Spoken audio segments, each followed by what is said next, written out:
All right, what is going on, everyone? And welcome back to the Mets Weekly Podcast. We are live at this very moment on YouTube and on X to discuss the latest news and rumors all off-season long in Mets land. But before we get into that, I want to remind everyone to subscribe to the Mets Weekly YouTube channel if you have not already for weekly episodes of our show that are now recorded every Monday night, typically at 7 p.m. Today is Tuesday. We'll get into that as to why we are live on Tuesday. But for those of you who are watching or listening on playback, you want to join the conversation in the future, make sure to turn on those post notifications to not miss when we go live the next time. For those of you in the live chat right now, we want to let you know we love reading your comments, your questions, your concerns, all of that great stuff regarding the team all off season long. You feel like you're being ignored. You're not being ignored. You're just being starred throughout the show, and we'll try to pull up as many as we can to keep the flow of the conversation going. And we will save some for viewer questions as well for the end of the show. Make sure to follow Mets Weekly on X and on TikTok for future content over there all off season long. And for audio listeners, make sure to follow us on any of your favorite listening platforms to not miss the audio version of new episodes that go up at 9 a.m. the following day that these are recorded. So without further ado, let's get into episode number 102. And we are recording 102 on a Tuesday. And there's a main reason as to that, and that is because of me. Now, I formally want to apologize for anybody that was anticipating this show on Monday, because we did say we were going to do it every single Monday.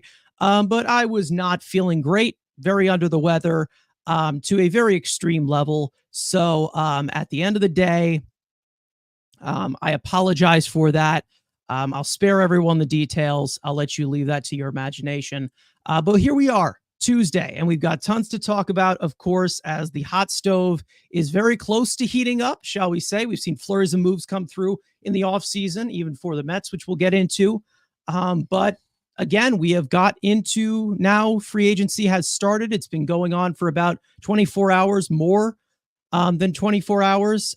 Frank, I will go to you. How are you feeling on this fine evening, which is a Tuesday, and nothing else is going on right now? It's just Mets baseball and news. Yeah, I mean, we're just waiting for that real big domino to fall. I mean, obviously there is that one across town, but just overall, we're looking for every big player to happen and just kind of set some markets. Like we've seen some guys re-sign with certain teams to get a little bit of an estimate as to what some values might be, but everyone's just kind of waiting for what does the guys at the top do?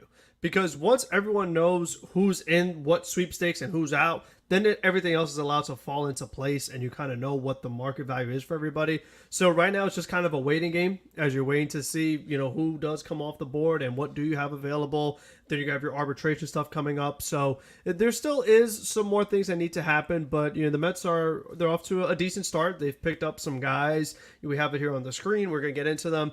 And just the key for me is that they've added them to the 40-man roster. So that is something to consider as well, is that, even though these aren't going to be massive contributors, there's still something. I mean, in order to make the 40-man, the team does have to feel pretty good about these particular players. So I feel like them just getting off to a quick start, adding a few guys already before they're even actually doing the big moves, I did find pretty fascinating.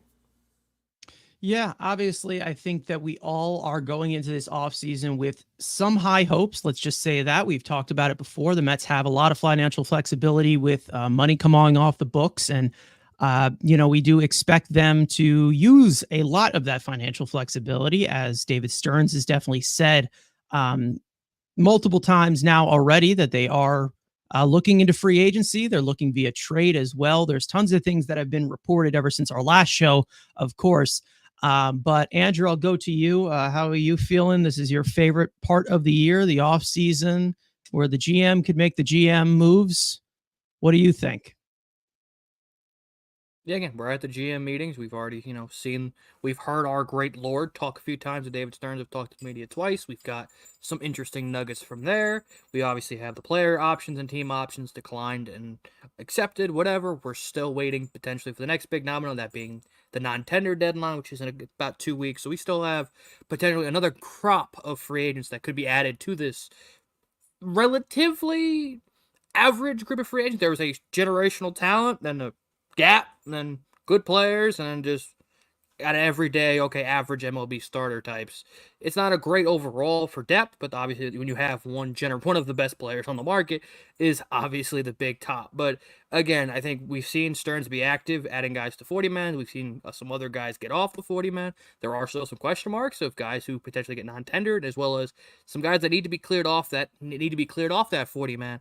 How do those guys get off the 40-man? With a certain prospect, we'll wait and see what he does. But overall, again, we're waiting for the first domino. Again, we had like a Michael Wacha, but that's again sets the market about $18 million for pitchers for a middle to back end arm. So maybe that could be your kind of barometer. But with some qualifying offers, we got to wait and see.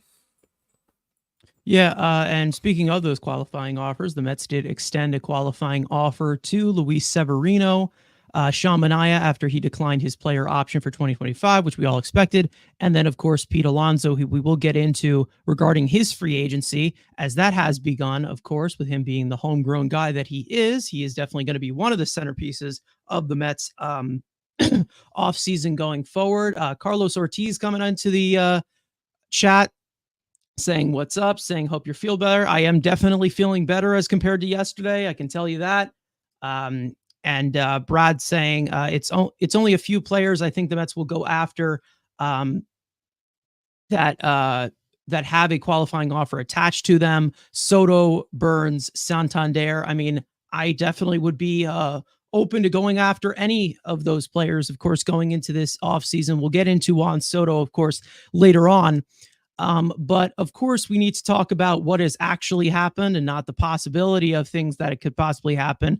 And I do want to get into kind of just the flurries of moves that they have made so far. And there actually have been quite a few that the Mets have made.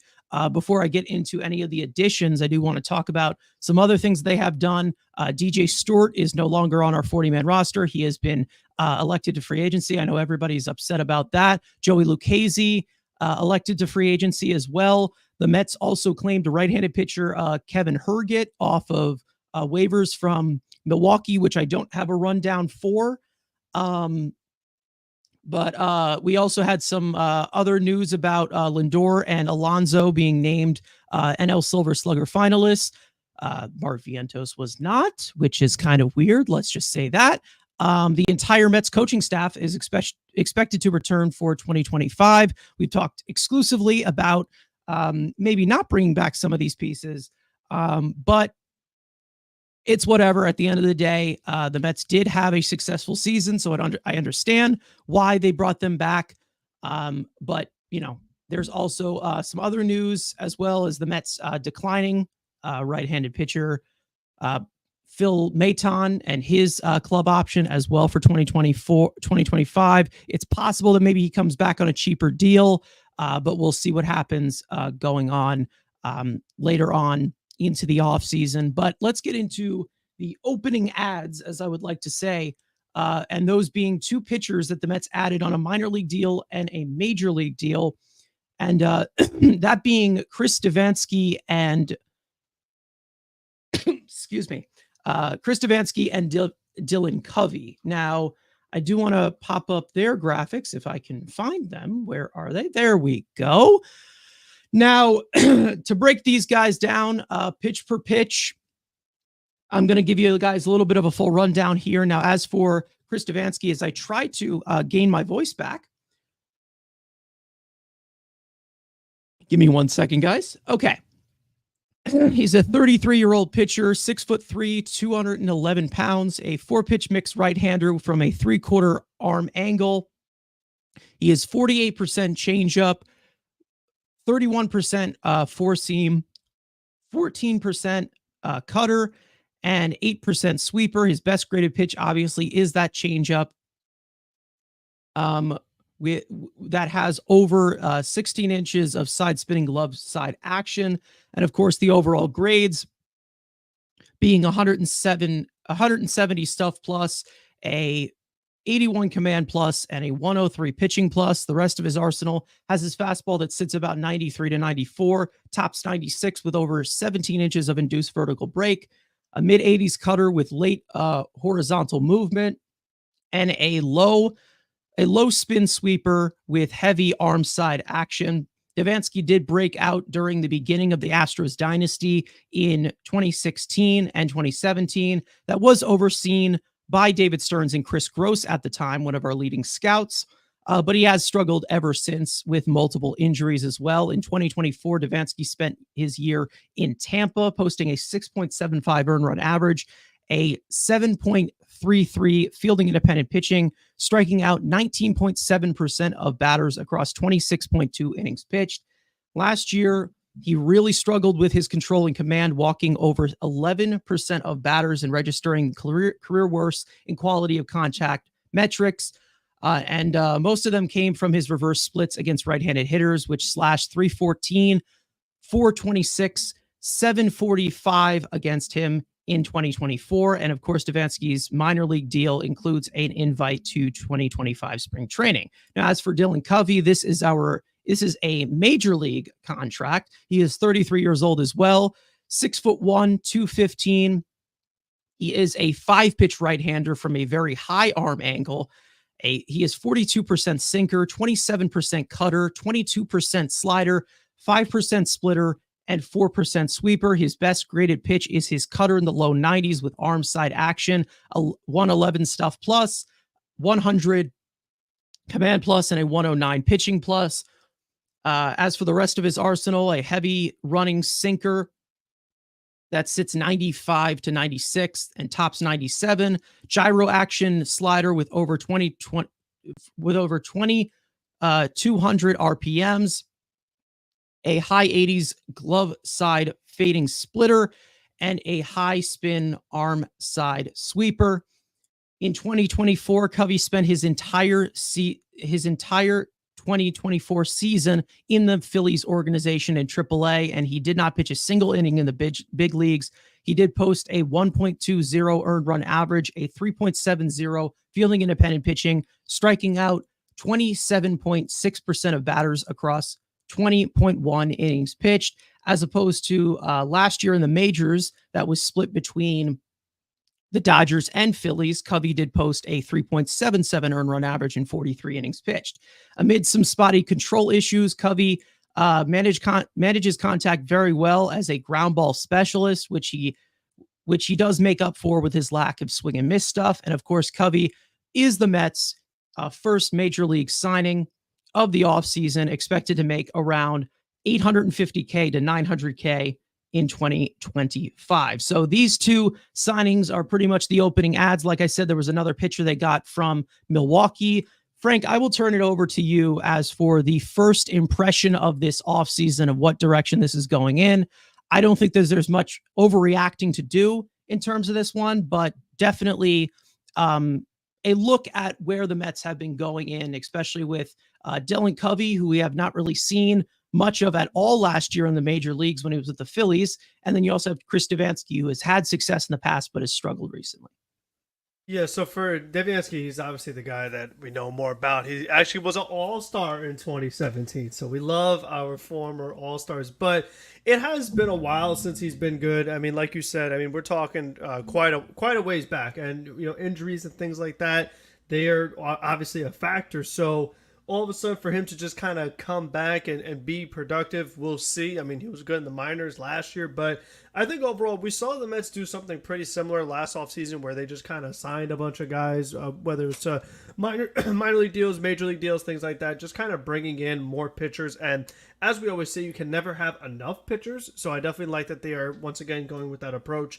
And we definitely found it very evident in the postseason where we're like, you know what, even though the Mets had signed a good amount of guys we felt last offseason, most of them got hurt as far as the depth pieces. So that's why we say it still is never enough. Even when you feel like you have enough, you still probably don't. So getting some more is definitely a good option all the time. So we'll see if, since they have worked with Devenski in the past in Houston, maybe there's something they could tinker and find and make the most out of. What I like about Dylan Covey is that his arsenal, as far as the pitch mix, it reminds me a lot of Reed Garrett. And I'm wondering if they are just kind of looking at Reed Garrett and the adjustments they're able to make with him and saying, okay, can we find another Reed Garrett instead of, oh, let's go out and make like this big splash at a free agent who has this like big track record. Let's take someone under the radar and see if we could just kind of convert another one to be a solid player. Because when it was all said and done, Reed Garrett ended up being one of the Mets' best relievers in the postseason. One of the guys you actually kind of felt like you could trust. So if you could do that again, more so internally, just kind of maybe this is like the one arsenal that Jeremy Hefner can make some magic happen with. If you're able to kind of strike gold again, that would be really key for this team. So I could understand the vision there. Even though the results have not been there, I still could see a scenario where it's like, okay, well, if we just kind of move some stuff around and change up some things, we might have ourselves a pretty productive pitcher for our team. All right, Andrew, I'll go to you. These are your first signings. Is this the game changer here? I think this is it. I think this is all we have to do in the winter. I mean, we had, like Frank said, we had a former All-Star. We had, this guy's got a sinker cutter mix, so that's good in MLB The Show. I mean, these are two generational talents. But in all seriousness, again, this is kind of what Frank said, and we saw last year with Stearns, was just bringing a bunch of minor league guys to spring training, because again, like we've said, we can never have enough starting or bullpen arms, especially. And you saw, like Frank said in the playoffs, you're just throwing two really guys you trust, because the rest of the dartboard, nobody else was hitting. This is what you do at relievers, and this is what Stearns is doing throughout his whole thing. He's gonna sign or trade. Let's say he trades a guy for 3 random single A pitchers. Eventually one of those guys is going to hit. So this is what Stearns does. Of course, would we love him to go to the upper echelon of relievers? Of course. But again, when we're talking about relievers, they don't, they're the most feng shui type spot. Sometimes they have great years that you could sign them a 4-year deal. 3 of those years could be ass. You might get 1 good year out of it. So this is what, again, $800K, slightly above league min. And also from Phillies, obviously I see a lot of other teams, Phillies fans, are saying, in Covey's case, he's kind of a swingman, so maybe does this indicate maybe Jose Budo going back to the rotation, or is maybe, again, there's multiple aspects of this. So, I mean, and Devenski obviously had a lot of success in Houston, hasn't had that success since leaving. 26-17 Astros, I wonder how you had so much good success and have him in the same sense. Besides the point. But again, this is what, when you can get like 90 minor league deals, you bring all these guys to spring training, and you hope you get 7 that hit in that bullpen. And again, even like the 7 you're going to leave from spring training, we saw was different from the 7 in mid-June. So just to have enough arms in the pen, yes, would you like the sexy names? Of course. There's a current guy that's, potentially getting flipped in a minor league, or Seattle has. I'd love to. That's a Stearnsian type move. I would cry if that happens. But again, I would expect more of these type of moves of these guys in waiver claims. We're like, who the hell are these guys? And you like Reed Garrett last year, you just hope a couple of these can, hit. And you're like, okay, then you're building that kind of Milwaukee bullpen where you look at besides Devin Williams, nobody knows any of these other dudes. And hopefully, again, Stearns can bring that appetite. And Jeremy Hefner, is this pitching wizard. You put those two guys together, you can have one of the best bullpens in baseball.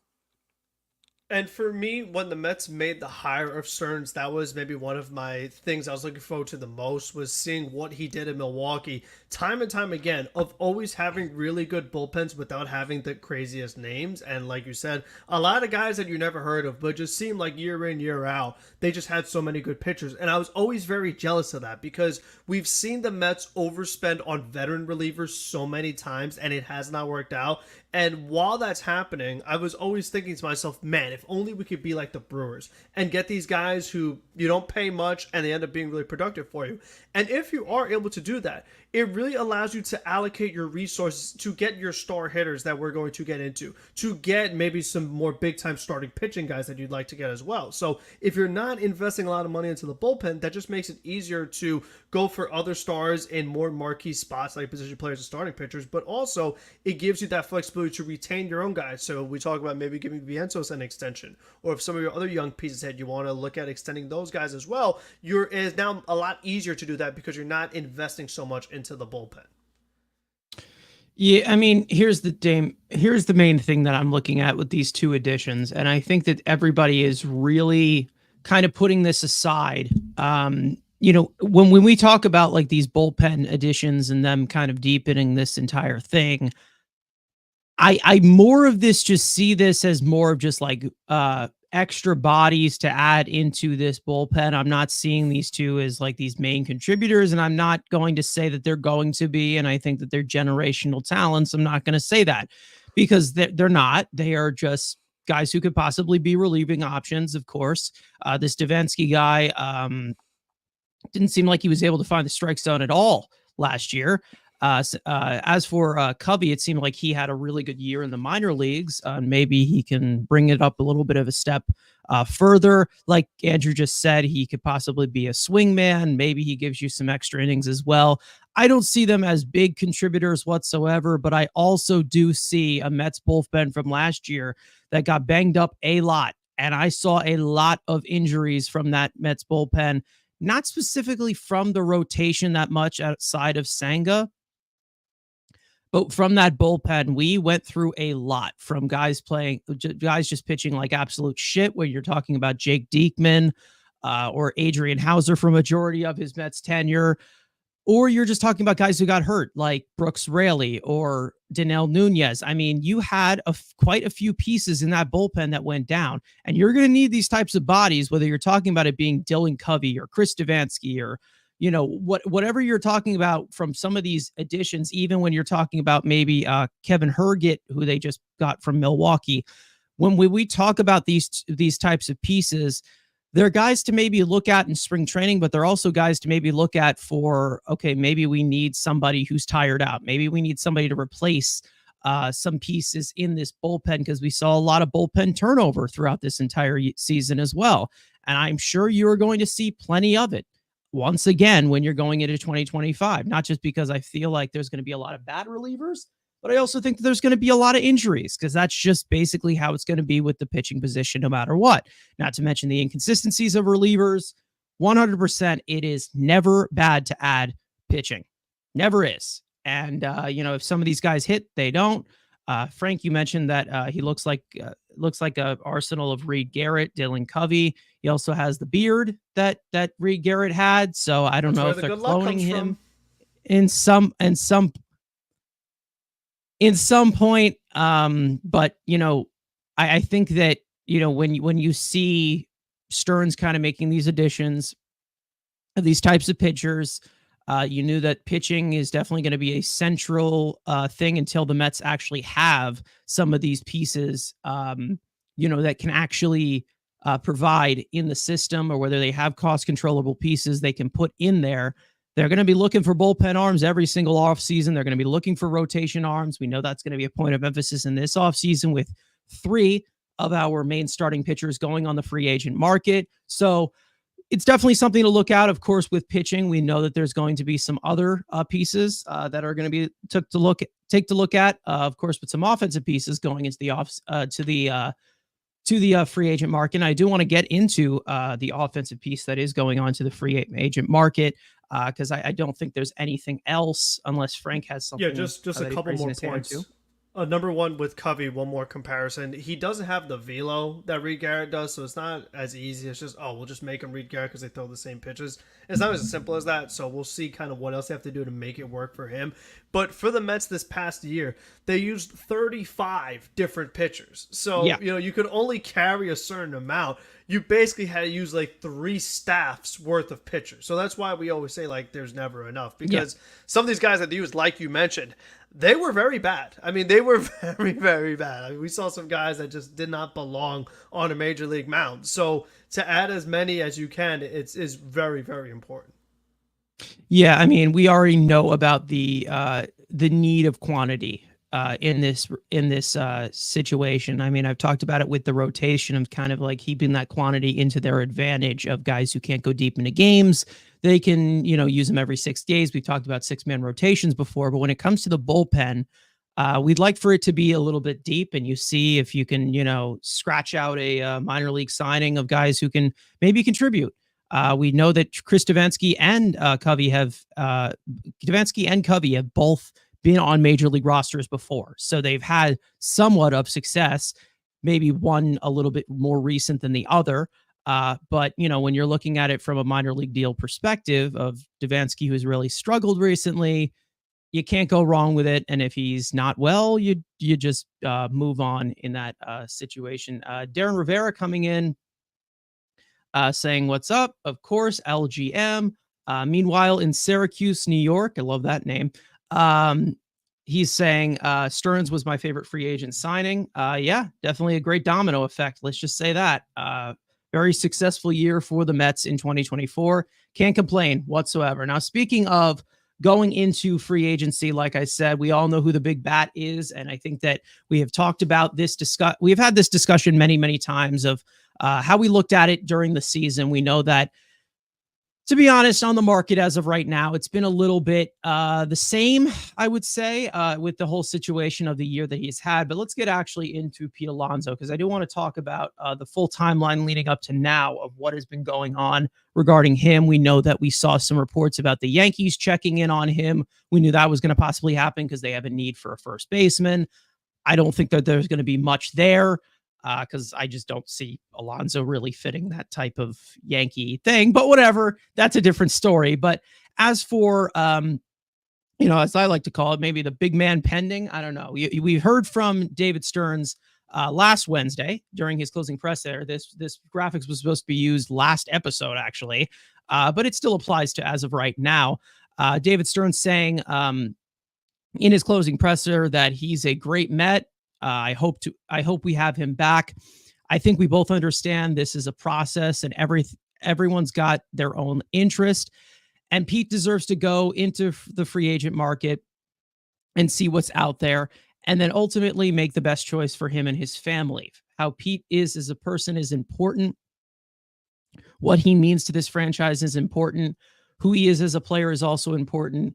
What he contributes on the field. There's no magic formula to this. There is no equation that spits out what all of that is for us. And there's judgment involved. There's evaluating the market involved. And we'll see how this process throughout the offseason. I think Pete has been a foundational piece to this organization. He's performed at a very high level. Now, as for the timeline of what we've been seeing for the past, let's just say year and a half, maybe 2 years, we know that at the trade deadline last year, Pete Alonso did reject a 7-year, $158 million extension from the Mets, which was before the trade deadline, before their sell-off. And then following that, after the regular season ended, or how the graphic says it, my apologies for the typo. He did hire Scott Boras, the big high roller, as his free agent. And of course, both the Mets and Alonso were reportedly close on average annual value, but they were farther away on term for a future contract extension. We know that Alonso and the Mets, before the season started with arbitration, they agreed to a 1-year, $20.5 million contract to avoid arbitration 3. And Alonso stated his disinterest to negotiate during the 2024 season. And of course, November 6th or November 4th, free agency has begun. He will enter the free agency market. No matter what, as the time to negotiate a contract extension has long gone for a long time for Pete Alonso as he goes into this market. And I think what we are looking at is, I don't want to say it's a fallback market for somebody like Pete Alonso, because I do think that he is the number one first baseman on the market. He's one of the top bats. He's not one of the he's not like in the mid tier. But I mean, it's definitely interesting to look at it because he is a first baseman, and it's a little bit less of player value when you're talking about it compared to some of the other pieces. Right now, I think I feel pretty much the same as I have for most of the season from what we have seen. But it does begin at this current moment. We know that they gave him the qualifying offer, which we all expected, which maybe bends into the Mets' favor a little bit more, to kind of get a little bit of protection, to get his ear on the negotiations. But there are been some alternatives that have been looked at as well. Andrew, going into this free agent market, how do you feel about this whole situation with Pete Alonso? Has it changed? Is it pretty much the same? I mean, we've talked about it a lot throughout the entire season, but now we have finally gotten to that final stage as to where, is he going to be a Met here long term, or is he going to be moving on to another organization? Yeah, again, on this show, I've obviously been the opposer. I mean, obviously, you two were always holding the fence that we have to keep him no matter what. There's no replacements, and then we saw the year turn out. Obviously, he stayed. Hopefully, the mic didn't pick that up, but if not, we saw the regular season played out. Was not great, below his league standard. Still was a solid overall season, but below what he's expected to be. And then he kind of saved his ass in the postseason, hitting, maybe the second biggest homer of the playoffs for the Mets, and obviously the other one at home. So that playoff run put him back into some of the good graces where it seemed like for the regular season, 70% of the fan base was ready for this, teamwork, friendship to die. My thing has never changed. I was always open to him when we blew everything up when Scherzer and Verlander. I was very saying, hey, if Baltimore's willing to give me a haul, I'm okay listening here. For me, Alonso is a DH. Yes, he plays first base. He's good at the scoops above average. He's still overall everything else one of the worst defensive first basemen in the game. He's good at scooping. No shit. He likes ice cream. He's really good at those scoop things. He's going to hit you a ton of homers. But if you look at his numbers, OPS has slowly gone down. I mean, yes, he has his peak, but would I love to have Pete Alonso here? Of course, because who's going to throw away 30 homers and 90 RBIs at least? But again, also the market now with potentially Houston re-signing Alex Bregman, maybe that takes a big suitor away. We always saw the Yankee thing, which that's probably for if we were to land the guy to our left. That's probably the Yankees' backup plan. The fact that he's already turned down, 77 at 150? That was the number? Yeah. So he's already... 158. 158. Yeah, that would have been, I think, his ceiling, because he's not better than Freddie Freeman. We just saw Freddie Freeman on one leg do more than Pete Alonso's done in the last year, saying with one leg, saying, hey, you know what, I'm going to hit Grand Slam, become Jesus Christ in the postseason, in the World Series. I think his market this year has brought it down. I do think if you had to tell me a percentage, I think he's back to being a Met. I'm still saying 60-40 because I do think there's some other teams. And I think if Houston does re-sign Alex Bregman, I think they could go in the trade market and potentially like a guy like Andrew Vaughn or even a guy like Ryan Mountcastle. So that shifts that team away. The Cubs have always been the team linked to him. Like Michael Busch had a solid year. But, they're probably going to expect to move some money if it's, say, a Suzuki. So does that make sense, to have him there? The Yankees are here, and then that's really all we've heard. Like, you look at the big market teams, the Dodgers don't need a first baseman, the Phillies don't need a first baseman, or DH. Neither of them need that. So maybe the Giants, that being desperate for them to try to add an all-star talent. But would Pete Alonso want to go hit in that cavernous ballpark? He would still be able to hit with his pure power, can hit him over that, but would he want to go to San Francisco? Again, this is if the Blue Jays trade Vlad, why would you trade Vlad to sign Pete? I would just sign Vlad because Vlad's better. But if they had, then that may be a possibility. But I do think he's probably back, but this isn't going to be anytime soon. Obviously, the Mets' priority is Juan Soto, and that is the priority. And I do think even with Soto, I do think there's a way if Alonso's still sitting in February, he takes a Bellinger-type deal, where maybe it's 3 big AAV years with opt-outs after every single one. And I do think, and this is kind of, I guess we'll talk about Soto, incorporating Soto, but still, with Alonso, everyone keeps talking about, if we sign Juan Soto, which again, generation now, do it. Who's hitting behind him? Because, yes, in the Yankees, he had Aaron Judge hitting behind him. If Lindor's leading off, we're probably going to have Soto too. You're going to put Mark Vientos, who, yes, great player right here. It's only had one good year in the major leagues. So, for me, if it almost makes, if Soto is brought in and you get lucky, you sign him, for me, it kind of makes more sense that you need Alonso because you need that deep lineup where it's yes, Soto is the pure priority. I don't care if Pete Alonso, you can go sign somewhere else. I'm okay if, let's say, Pete gets an offer somewhere else. I am focusing on Juan Soto. Like, this isn't the thing. Like, he is the priority. Pete, you're on the back burner.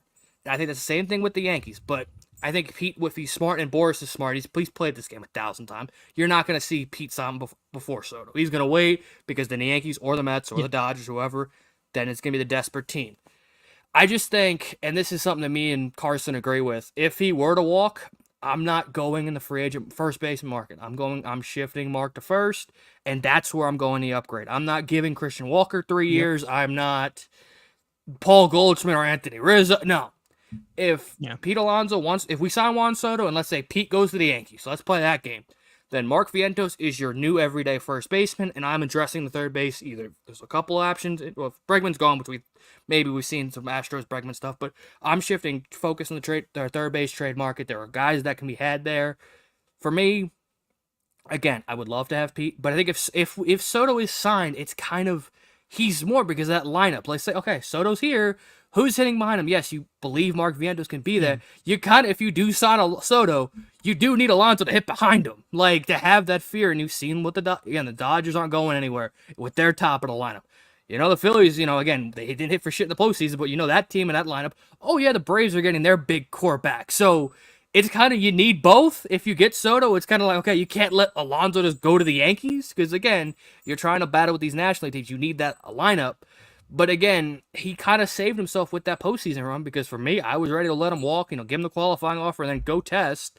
But that playoff run did save him in the fans' perspective that the guys that were kind of on the fence of shipping him out of that playoff run did help him. But again, like I said, he's not the priority. If he's looking for term, I think he's gone. I think Stearns is going to have his number and that's going to set. If somebody goes higher than him, I don't think Stearns is going to get no bidding war with him. I truly don't. So Stearns is going to put a number on him and let's say it's 5 years. If the Astros give him 6, I think he's a Houston Astro. I don't think Stearns is going to give a shit about the homegrown, No, we know how Stearns is. Stearns has a set number.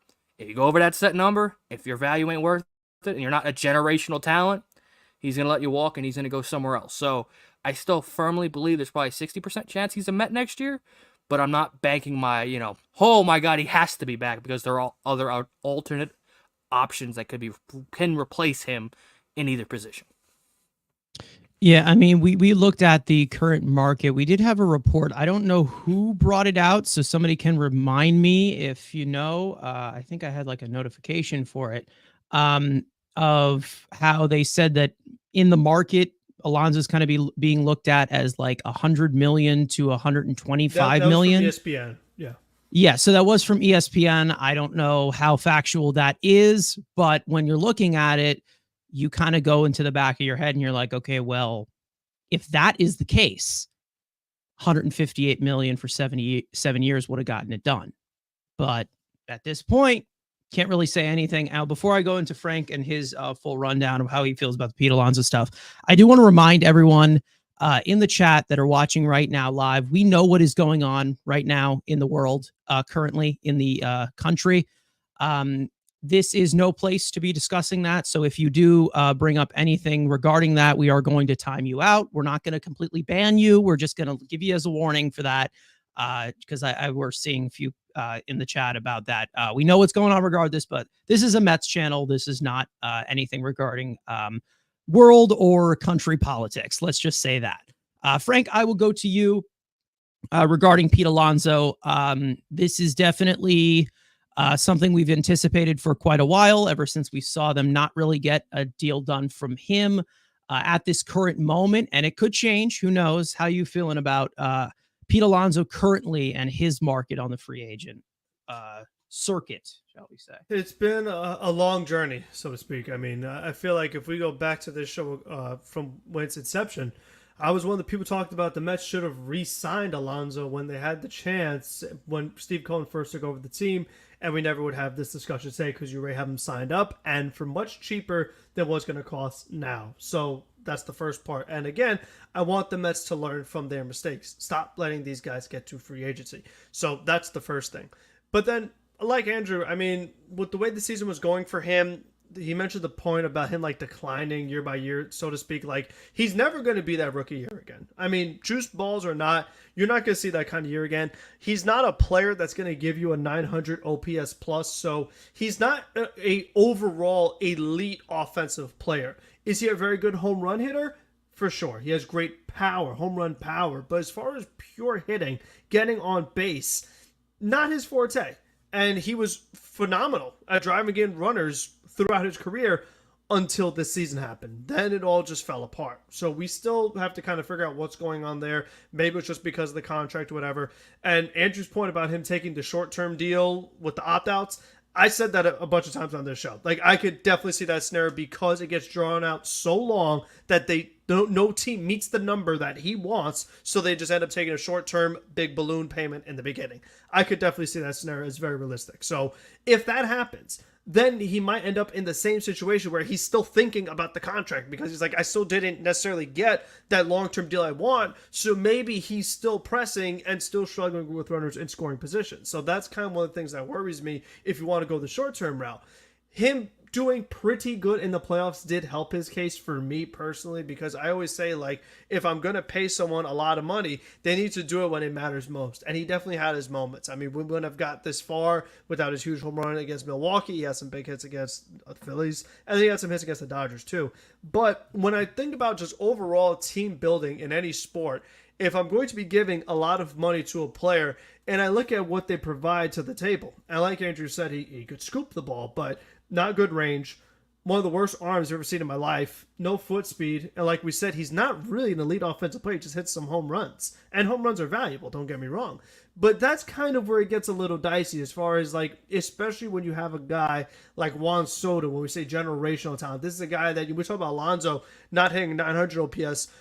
Soto's a guy that hits 1,000 OPS. So, I mean, Soto is like that top 5 bat in all of baseball, all around bat. So he really does a lot of stuff at that elite level. So I actually am kind of the opposite when it comes to this. If the Mets got Soto, I wouldn't be as worried about Pete Alonso. I feel like my offense is pretty good if I have Juan Soto. Because if I'm looking at this particular team with the New York Mets and what happened in this round against the Dodgers, the games that the Mets lost, they surrendered 9 runs to the Dodgers, then 8, then 10, then 10. I'm sorry, but Juan Soto and Pete Alonso both don't pitch. So even if I got both of those guys in my lineup, could I have a bit more of a slugfest with the Dodgers, more of a shootout? Maybe. But it's not going to stop me from allowing 8 runs, 9 runs, 10 runs. And we now have almost a whole rotation to build because Senga was not a factor. The 3 guys that we used, besides Peterson, was Manaea, we had Severino, and then we had Quintana. All of them are free agents. So it's like we had pitching problems. Now we need to rebuild the rotation. All of our relievers that we were going to use, most of them are now free agents. So, like, my pitching problem that I had is nowhere near solved. Actually, right now, it might even be worse. So I'm not so much like, okay, I need to give a crazy contract to Juan Soto. Now I need to give a big contract to Pete Alonso. Now I need to build a rotation and a bullpen. Like, I know we have Steve Cohen's money, but I do wonder where that cutoff is. Because if it's like no money matters, okay, fine, sign everybody. Of course, why not? I mean, get Corbin Burns while you're at it. Get everybody. I mean, why not? But that's not realistic. So if it's up to me, if I could get Soto, I'm focusing on pitching. And then if Pete wants to, like we said, come back around, do a short-term deal, whatever, fine. But I'm not going to say, okay, I need to spend $600 million, $700 million on just these 2 bats and not address my pitching at all, which actually was the big problem as to why I couldn't get the job done. I find that the Mets have a much better chance of solving Pete Alonso leaving internally than trying to solve this rotation internally. That's just me. Yeah, I mean, when you look at this team in general, and I think that when you're talking about a top-heavy market as this is, I would say on the free agent market, you have quite a few stars, but, you know, you do have a little bit of a drop-off when it goes deep into the offseason. Again, we have talked about this before, many, many times before, but I think I will reiterate it. As Andrew just said, when it comes to Pete Alonso going, I have put my faith into Vientos that he can be the everyday first baseman because he's shown that he's a viable bat. we didn't know if he was going to be a viable back going into this year. I get it that he had just 1 year of great type of stuff, but there's also some guys on the free agent market who have also had one great year and are going to get paid off of that. And when we talk about, going off of that type of things of like these hitters that are projectable enough, I think that Mark Vientos, I don't think that there's high of a ceiling as compared to what he did this year. But I do think he can continue to repeat it. And I'm willing to put the eggs in the basket to say that I think that he will possibly do that going forward, because I know that he is going to be 25 when the next season begins. And it's very, very possible that you look at something like that and maybe they address the third base market in that way. So there is different ways to look at it. Of course, we know that Ronnie Mauricio, maybe he gets some reps at third base. We know that the rehab is kind of slowed down for him. But when I look at Pete Alonso, I'm not aggressively trying to keep him. Like, I'm not really continuing the back and forth. I'm not talking about this bidding war or anything. I'm talking about it as, well, we offered you 125 million just now. You don't want that? Okay, let's go to 140. Let's go to 145. Let's go to 100. I'm not doing that. It's either he gets one offer, maybe he rejects that. Maybe they retool the offer a little bit. He rejects that. See you later. You can go and find whatever you want on the free agent market. And I tell you right now, he ain't getting anything more than 158 million that we offered him.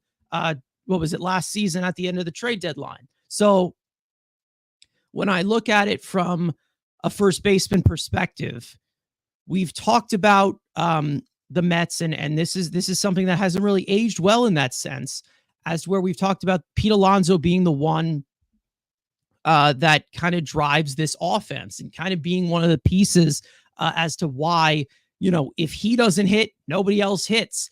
He really was not hitting at the level we are used to from Pete Alonso. So, and the Mets offense was still able to get the job done. It was streaky, but they were still able to get the job done. If we had a consistent Pete Alonso, it probably would have been a little bit different, but we really did not have that type of Pete Alonso last year. And if we're talking about him regressing into his 30s, I think that to the means he will be able to produce better than he did in 2024. I think that if you're talking about that typically, but when you're talking about the big hitter that he was in 2019, way out of the picture now for me. If you're talking about 2022, maybe a possibility there. But other than that, I know that he is a big contributor to an offense, and he could be a possibility. But when it comes about to, Pete Alonso and the overall tools of what you're paying for him as a player, it makes it look like 158 million is a little steep for a power hitting first baseman that does not provide anything else and has kind of moved down in production ever since we were having that initial discussion as compared to that. Now, if he had a huge year in 2024, would have been a lot different. It would have been. But right now, we were seeing some signs of him just not producing the way we were used to Pete Alonso producing at typical percentile. Like, we knew that he was the main run producer. He wasn't this year. So I'm not saying that this is just what he is now, but I'm saying that you can't really look at, these last 2 years as the full-on outlier to look at it for his entire free agent market. I just don't believe that you can. And with Vientos being the contributor that he was this year, I'm comfortable with sliding him to first base because we all know that he's not great at third base. But that's a different story because Pete Alonso is still out there. The Mets are definitely going to make an effort to re-sign him, and they definitely should. I will not be pissed off if they bring him back. I would not be upset if he was brought back. But also, I'm looking at it from another perspective of I'm fine with it either other way. I'm fine with him or I'm fine without him. I'm fine with it no matter what. And when you look at it from this entire perspective of, the Mets just talking about it as building a complete roster, Pete Alonso probably gives you a better opportunity to do something like that as opposed to somebody like Soto, of course. But when you're looking at it as the full on market, I do believe that you're not going to really have much of a bloated payroll as compared to what we're expecting Pete Alonso to get. He signed for what, 20.5 million. You're talking about without the luxury tax right now. It's not really anything payroll wise, because I do think that when you're looking at the free agent market, the most of a raise from 20 million that he's going to get, in my opinion, is going to be like 27, 28 million a year when you're talking about it at max, at max. I think he'll get less than that personally, like 25 million a year, 26 million a year. So you're kind of just adding $6 million to the payroll, but then it just kind of looks at the long-term deal as to where somebody says, if Pete wants 10 years, I ain't doing that. It's just not going to happen. I'm not going to give 10 years. No. I'm not giving 10 years to a first baseman, whether he is homegrown or not. Again, that would have been a different discussion to have if he had a great 2024. And it's not like he wasn't productive in 2024, but he just wasn't the Pete Alonso we were used to. So now you kind of take the step back. I understand the postseason, yada, yada, yada. I understand that. You have to take the entire thing into account when you're talking about this with Pete Alonso. It was not a great year from the 100% elite skill that he's been known to have, being driving in runs, producing offense. He wasn't doing that this year.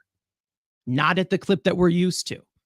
So I am all for if they want to bring him back, and I'm all for if they're willing to let him walk, because I feel like there's a lot of flexibility in this range as to where they can build a team around some of these pieces that we know are already more established to the Mets core at this current moment than Pete Alonso is, because he looked like the missing link for a majority of this season. If there's anything you want to add, Andrew, I know you look like you're chopping at the bit.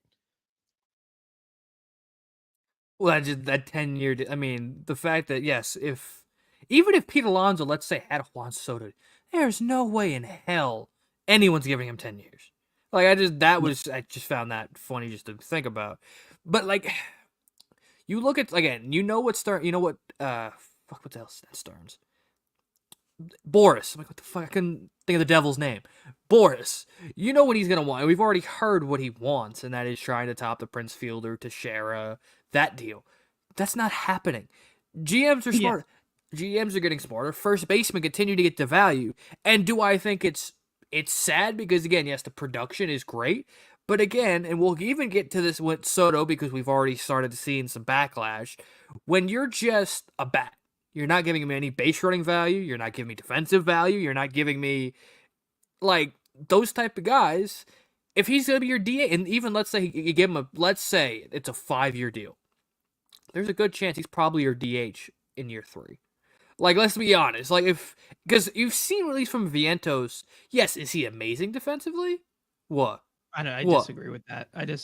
I think he would be the first baseman throughout that entire contract. Like, I understand going past age 30, but like age 30, like if you're talking about age 36 or age 37, then we're talking about that. But if he gets a 5-year deal, he most likely will be the first baseman throughout that entire thing. Like, I'm just telling you right now. Like, unathletic, shitty defender. Yeah, no, David Stearns run ball club? Yeah, he's here because he's homegrown. If Stearns got his way, he would be the DH. Because you know how run prevention is. Yes, he's great at scoops. Wait. Hold on. Wait. What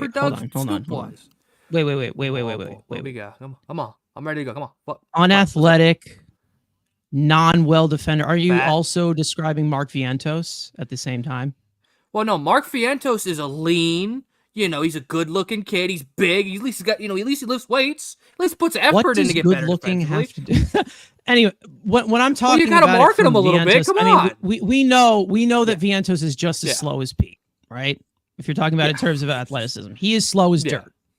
So, I mean, I'm not saying that they're gonna take him off of first base probably in his later age, but if you're talking about like a 5-year deal, paying him through age 34 to age 35.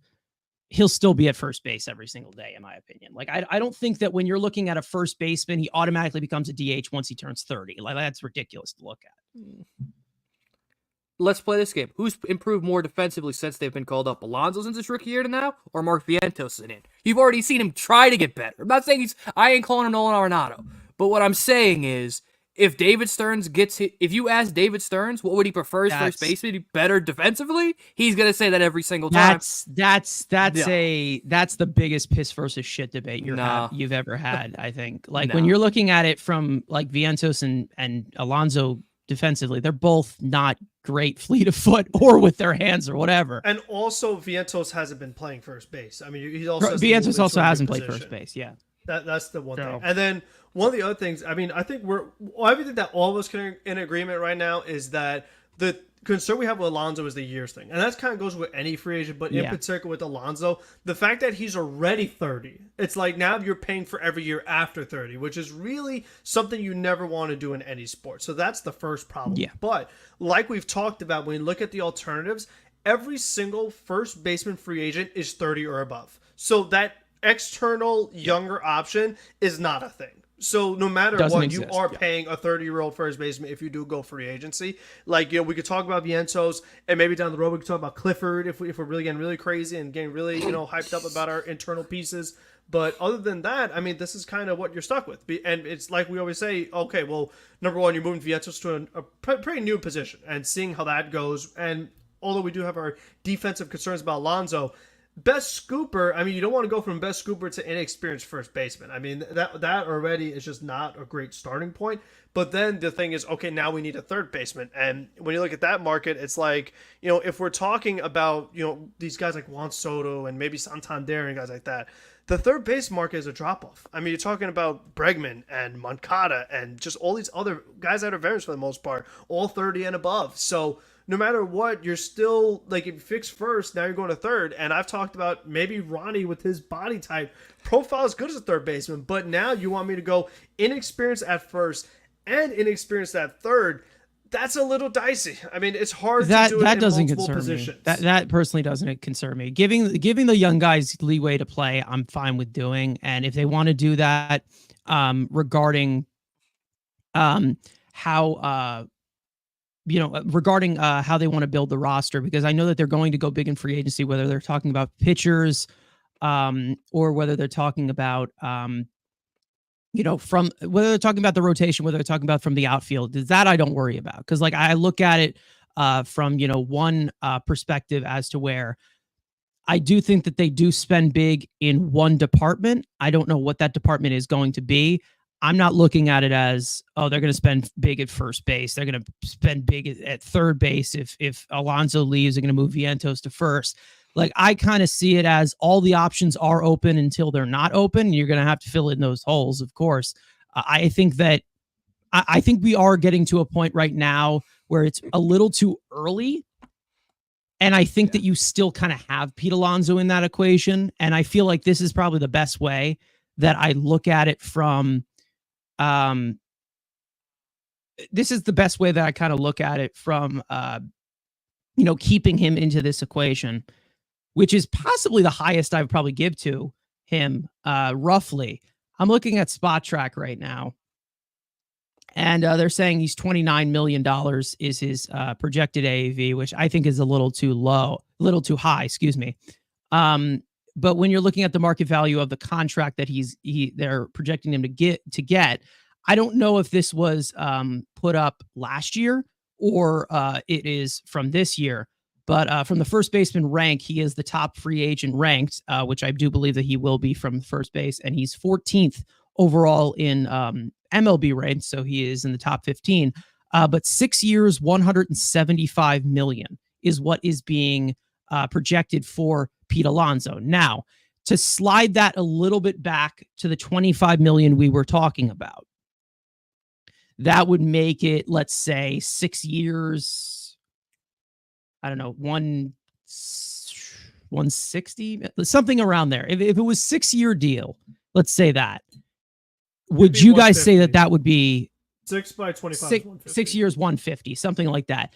If you were to cut off, because the AAV personally is, there's going to be some kind of overpay when you have Boris. We know that. Brandon Nimmo, we learned that situation, overpay in years, not overpay in AAV. But when you're talking about the possibility of Pete Alonso a 6-year deal, would you guys say that is the cutoff for Pete Alonso, or would you go a little bit lower than that, maybe 5 or 4? If the Mets already offered him 7, why in the world is he taking 6? Well, probably higher AAV, maybe. It's not though, is it? Well, dude, what's it? 170 divided by 7, or whatever the fuck? 158. So 158 divided by 7. I think it's a little lower. A little lower. It's very close. But if you're talking about it, what is it? Jeez, because we're doing math here on the open stream. The other contract so that's 22 that they offered him was 25.4. So 22.5 is what they offered him. 22.5 is what they offered him. So let's say it is 150 divided by 6.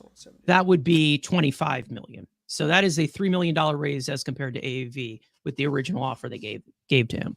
So I mean, that's probably more when you're talking about it AAV wise, but I mean, it's all really willing of which sides are willing to cave to that point.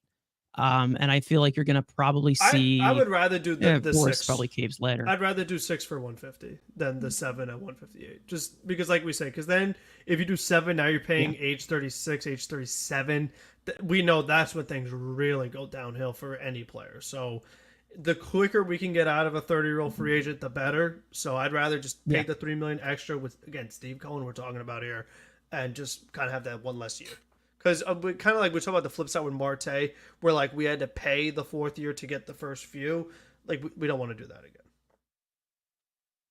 Yeah. Andrew, is 6 years the cutoff here? Like, is that kind of how you're looking at it? Or are you kind of having a limit on AAV, which we know is not that big of a factor with Steve Cohen's wallet? But I think when you're talking about the term, I mean, how do you kind of cut this thing off, of course? Because we know that 7 years was on the table. It seemed like the Mets are kind of off with term right now. With the last time that we heard with Alonso, obviously he's not getting the 10 years. Is that where you would cut it off? 6 years? I've always been, I don't care about AAV. I hate term. So for me, my limit's 4. Like, I'm not going to that nth degree for this guy. If I'm gonna, again, this is obviously prioritized. Yeah. If we don't if Soto comes back, then yeah. If Soto goes back to the Yankees, and this is my only option, 6, fine. But I'm not locking myself up for a non-primary position. Sorry. Like, I'll go 4 high AAV. Like, I'll give you 32 times 4. Like, I'd rather give you a higher AAV with less shorter term than longer term, lower AAV. That's just how I go. I'd rather Snell type deal than Burns. Give me the higher AAV for the shorter term than, hey, you get him a lower AAV, but you're getting him for 8 years. So for me, I'm at 4. I'd rather give him a little more higher AAV with the 4-year deal than giving him the lower AAV for the 6-year deal. But again, this is all prioritizing, always going around the other guy that we'll talk about later. Yeah, one thing I will say regarding this is if 4 years is your limit, I feel like if you're the Mets and you say at 1 max, I'm only giving you 4 years, you get completely taken out of the Pete Alonso market. Like, that's kind of how I don't think he's going to accept anything until, like, whether you're talking about it from 6 years or 7 years or 8 years. I mean, like, I don't think, like, I don't see him wanting that in the process of that when you're talking about it like, oh, well, he can only take 4 years or he can leave it. Like, if you're actually looking to keep Pete Alonso, I just don't think 4 years gets it anywhere close to getting it done, especially with Boris, who has definitely been known to get a lot of these long-term deals, and not just talking about high AAV, because we've seen other high AAV guys that are not Boris clients. But I just don't see it being a possibility of just like, oh yeah, well, this is easily he can just take a short-term deal.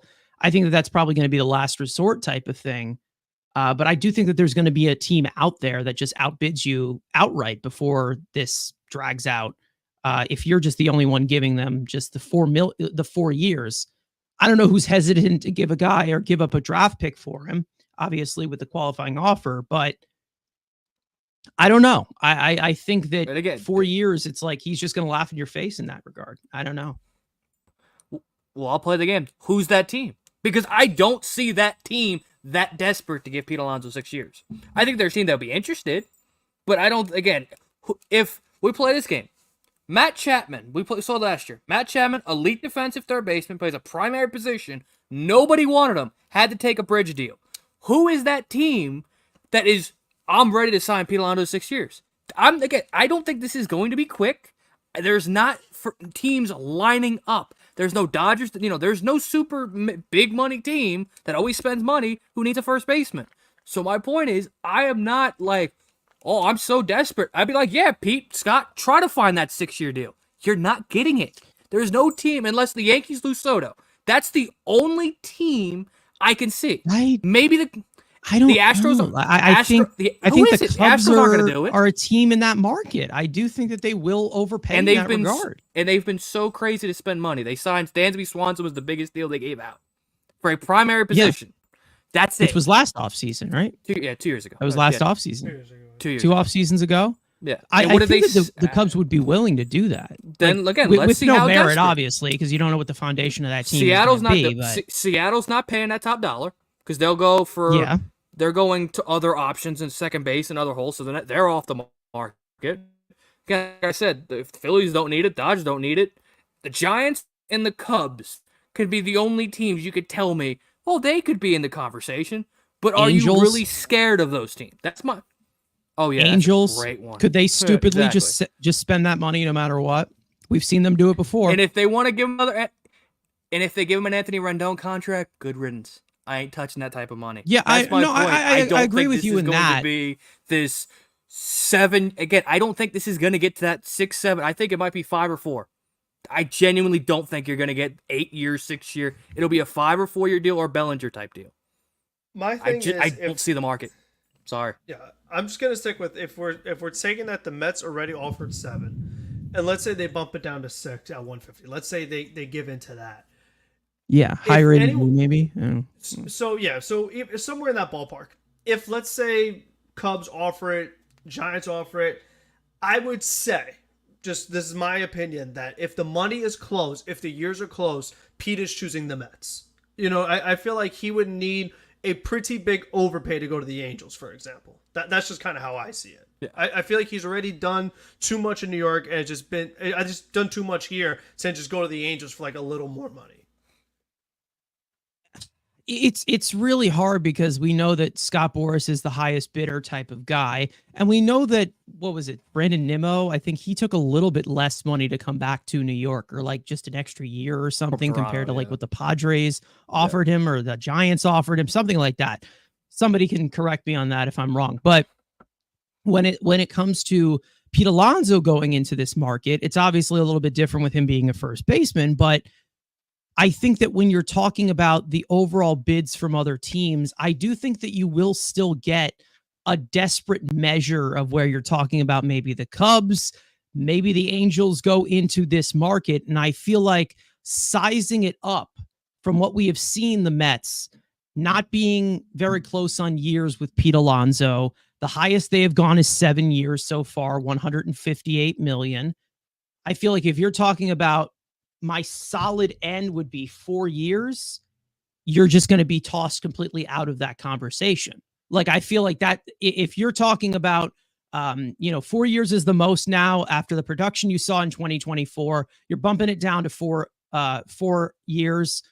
And we've talked about Alonso being more want of more term in his contract as compared to, what we've seen regarding, the negotiations, what we heard, because we don't know what goes on with the closed doors, but the latest thing that we have seen is that the Mets are close on AAV with Pete Alonso, and they're not close on years. So when you're talking about bringing it back to 4 years or 5 years, I feel like you would just be tossed completely out of the conversation, whether he wants to be a Met or not. And I feel like that's kind of how you're looking at it from that perspective. And I'm not saying that, the Mets have to get Pete Alonso, because like I said, I'm fine with him or fine without him. Like, I don't really care how they look at that and from the perspective, but when you're talking about them willing to give him 7 years like they did before the 2024 season started, I feel like you're just going to get a really big sour taste from a Boris client such as Pete Alonso in that current sense, where then you're probably going to be floating around and praying in that position if he does leave. Like, yes, you can move Vientos to first, which I'm all for, but then you're talking about that third base market that Frank mentioned. Nothing is really that appealing. You're really basically hoping in that current situation, if Pete Alonso leaves because of years, if he goes to another team because of term, let's say that, you're hoping that Ronnie Mauricio is 100% healthy and regains his AAA form, not even major league form, like that, basically. And Andrew, you just said about having some concerns about Vientos only having the 1 year under his belt as a good player. If you say 4 is my call for Pete, which means you're probably not keeping Pete, then you are relying on Vientos. I mean, that's what it comes down to. Which I'm fine doing. I am fine doing. 100% fine doing. And we're acting. We're just. I'm looking again. To me, I feel like, again, I would love for Vientos to be a DH. That's me. I mean, if we were able to keep Pete at first, I think there's a better chance that Ronnie turns into a better third baseman than Mark. I just think overall, because the thing is that, like, Mark is never going to get quicker. Like, it's just not going to happen. No. So he's going to have the arm and make the routine plays. But as far as, like, upside, I think Mauricio could turn into a better third baseman and just leave Mark as an amazing DH. And that would kind of solve a lot of things. Yeah, I don't categorize Pete as a DH yet. Maybe there's a point in his career where I do. But I see Vientos more in that DH conversation than compared to somebody like Pete Alonso, who is going to market himself as a first baseman, and he should, because he has been one for 6 years now in his major league career. And I think that's kind of how out there, I look at it. Like Goldschmidt, Freeman, all these guys, like, and they're obviously Gold Glovers, but they're over 35, all still playing first base. Like that list I mentioned, like Christian Walker, the hot name that everyone's going crazy about. Like, he's going to be 35 and playing first base. So that's like the one position that guys can, Rizzo, like, these guys can be on the older side and still be able to kind of stick them over there, be fine. As long as you could just scoop it, which is really standing still and just catching the ball, they could still play it. Meanwhile, third is not the same case. Like, third, this is a good point coming from Jay as well, saying Vientos could easily have a sophomore slump. Counting on that same production is a big risk. It 100% is. I think the pitchers have already figured out how to get Vientos out, and he's going to have to make that adjustment. He's made a lot of adjustments in his first year. Like, he has made a lot of adjustments in his rookie year. Prolonged slumps. So, I mean, I'd say that he's made adjustments better than a younger Pete Alonso did when he was here, because we saw some of those flaws at the beginning there, even with the historic year he had. We talked about this year, but Vientos was better on the outside pitches than Alonso was. And the guy is like, I mean, how many years younger? Than anybody, to be honest. Yeah, so the whole team. Entire team. And that's one thing, too, like, we talk about, like, what do we project for Alonso? How many hitting coaches has he been through already in his career as a Met? And you feel like it's going to be more if all of a sudden we see some kind of similar things happen. And right now he has 2 hitting coaches. You know, so like that's why it's kind of hard to forecast. Like, you know, we've seen certain things from Alonso, but it just feels like there's been so many different things changing as far as like who's batting behind him and who's the coach and like all these other things, that it is very hard to just kind of forecast like what is he going to be over the X amount of time. Yeah, I mean, I do want to continue the Pete Alonso discussion throughout the entire offseason, because I know that he's going to be one of, the centerpieces for this offseason, but there's also going to be another centerpiece, of course, for pretty much the entire, the entire world of baseball. And that being Juan Soto. So let's finally talk about the big fish. We have definitely pushed it off to offseason talk. We have now reached the offseason. Let's get into Juan Soto. Now, we did see quite a few reports, like the day after of the World Series ending, that the Mets were one of the teams to call about Juan Soto. And we all knew that that was going to be a factor. We all knew that was going to happen. We know that Boris's cell phone is always ringing. He's a very busy guy, and he's so popular and important. But when it comes to Juan Soto's market, we know that there is a lot of tactics regarding Soto and his agent that are going to they're most likely going to be put on blast. We know that there's going to be a lot of leaks from John Heyman throughout the entire offseason, 100%, because he is one of the big Boris mouthpieces. Now, when we're talking about Juan Soto in general, in the Mets perspective, we did just get Buster Olney. That's a forbidden name. We did just get Buster Olney talk about it on Baseball Tonight, saying that the Mets were the first team to call for Juan Soto and are being super aggressive. We've also seen a lot of reports. We don't know if they are accurate or not. I'm not going to say they are, but I'm just going to be the messenger, so don't shoot me.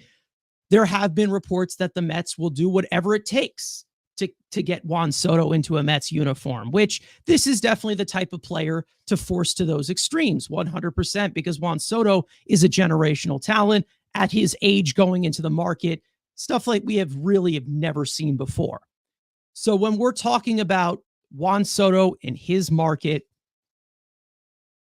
it's going to be interesting because I feel like this is not, the first we have heard of it. This is not the last we are going to hear of it. He's going to be the centerpiece of the offseason for all of the league.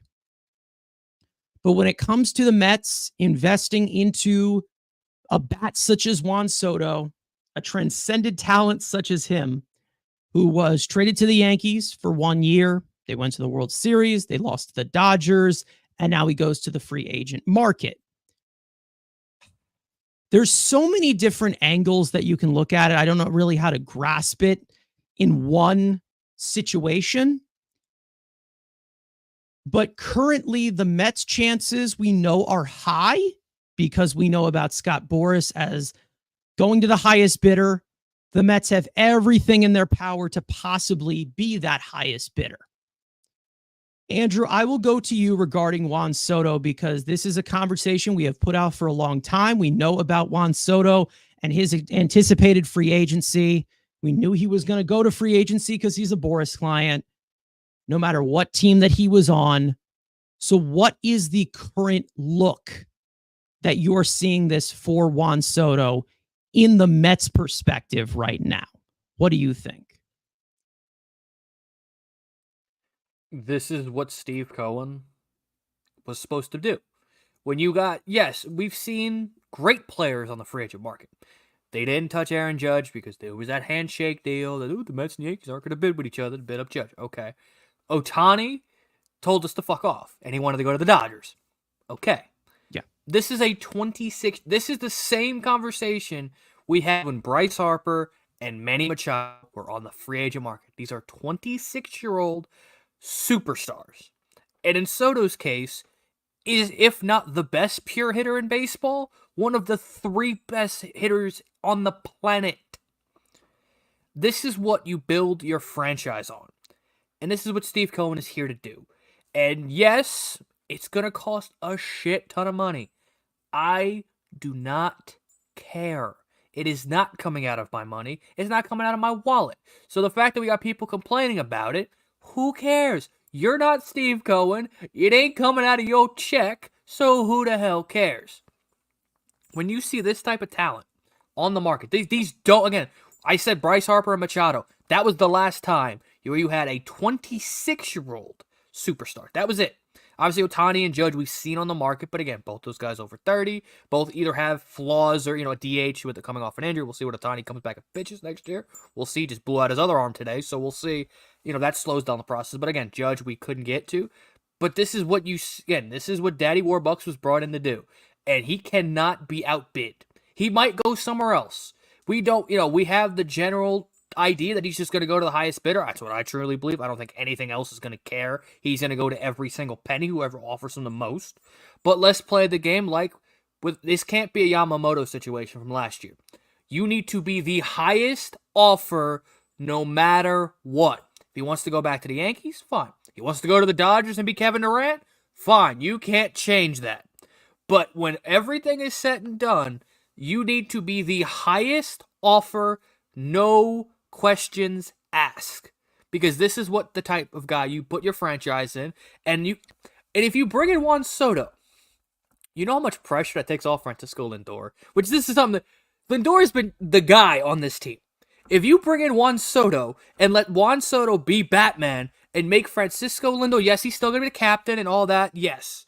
But in the mass media's eyes, Ohtani, Soto comes in, you know how much pressure that takes off of Francisco Lindor? That maybe you even get a better version of Francisco Lindor because the hate that he's gotten for years is probably going to get shifted, or at least the attention-wise, get shifted to Juan Soto.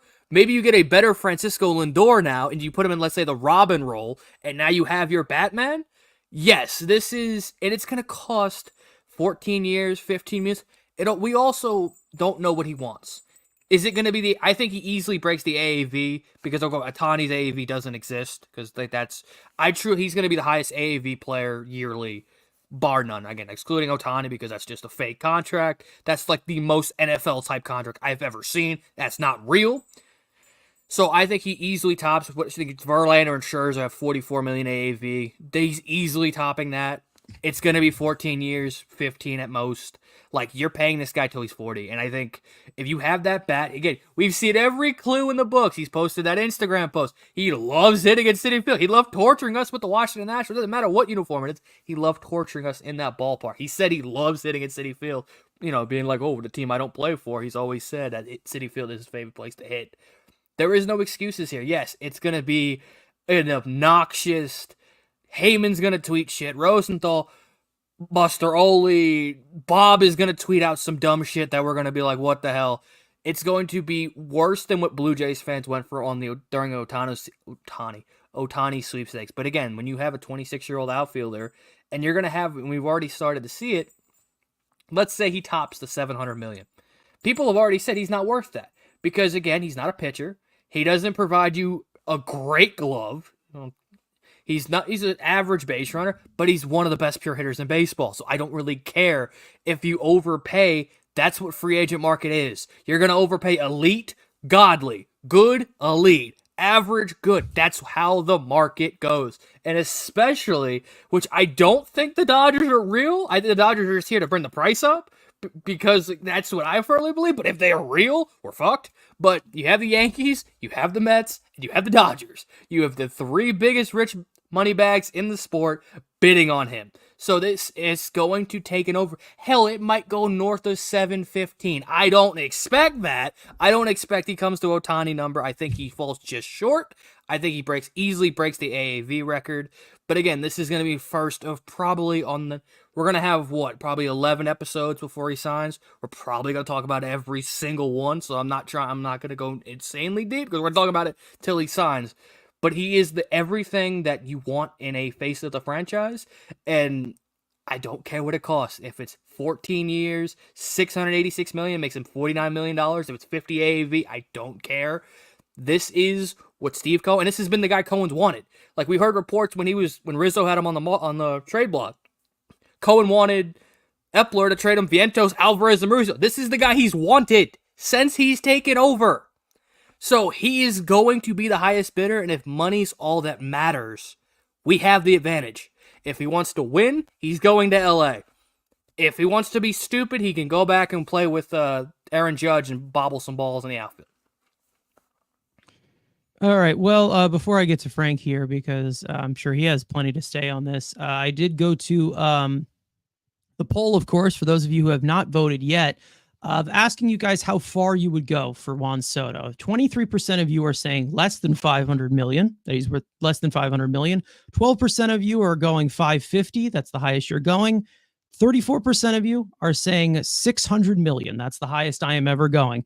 And then 31% of you are saying blank check. Give him whatever he wants. So we definitely have a split here. That is definitely the only poll that we are looking at today. I mean, for anything in the world. But when it comes, Frank, I'll go to you regarding Juan Soto. I think this is something we've talked about forever. We know that he's been on the radar, of course. Mets fans are already making their jersey swaps, getting his jersey already. This is it. I mean, this is the big free agency where we're looking for. It's one none like 26-year-old free agent. I mean, are you in the same boat with Andrew? You have to be the highest bidder no matter what? Yeah, I mean, like we said, especially the biggest thing with me is the age. I mean, a guy does not become available at 26.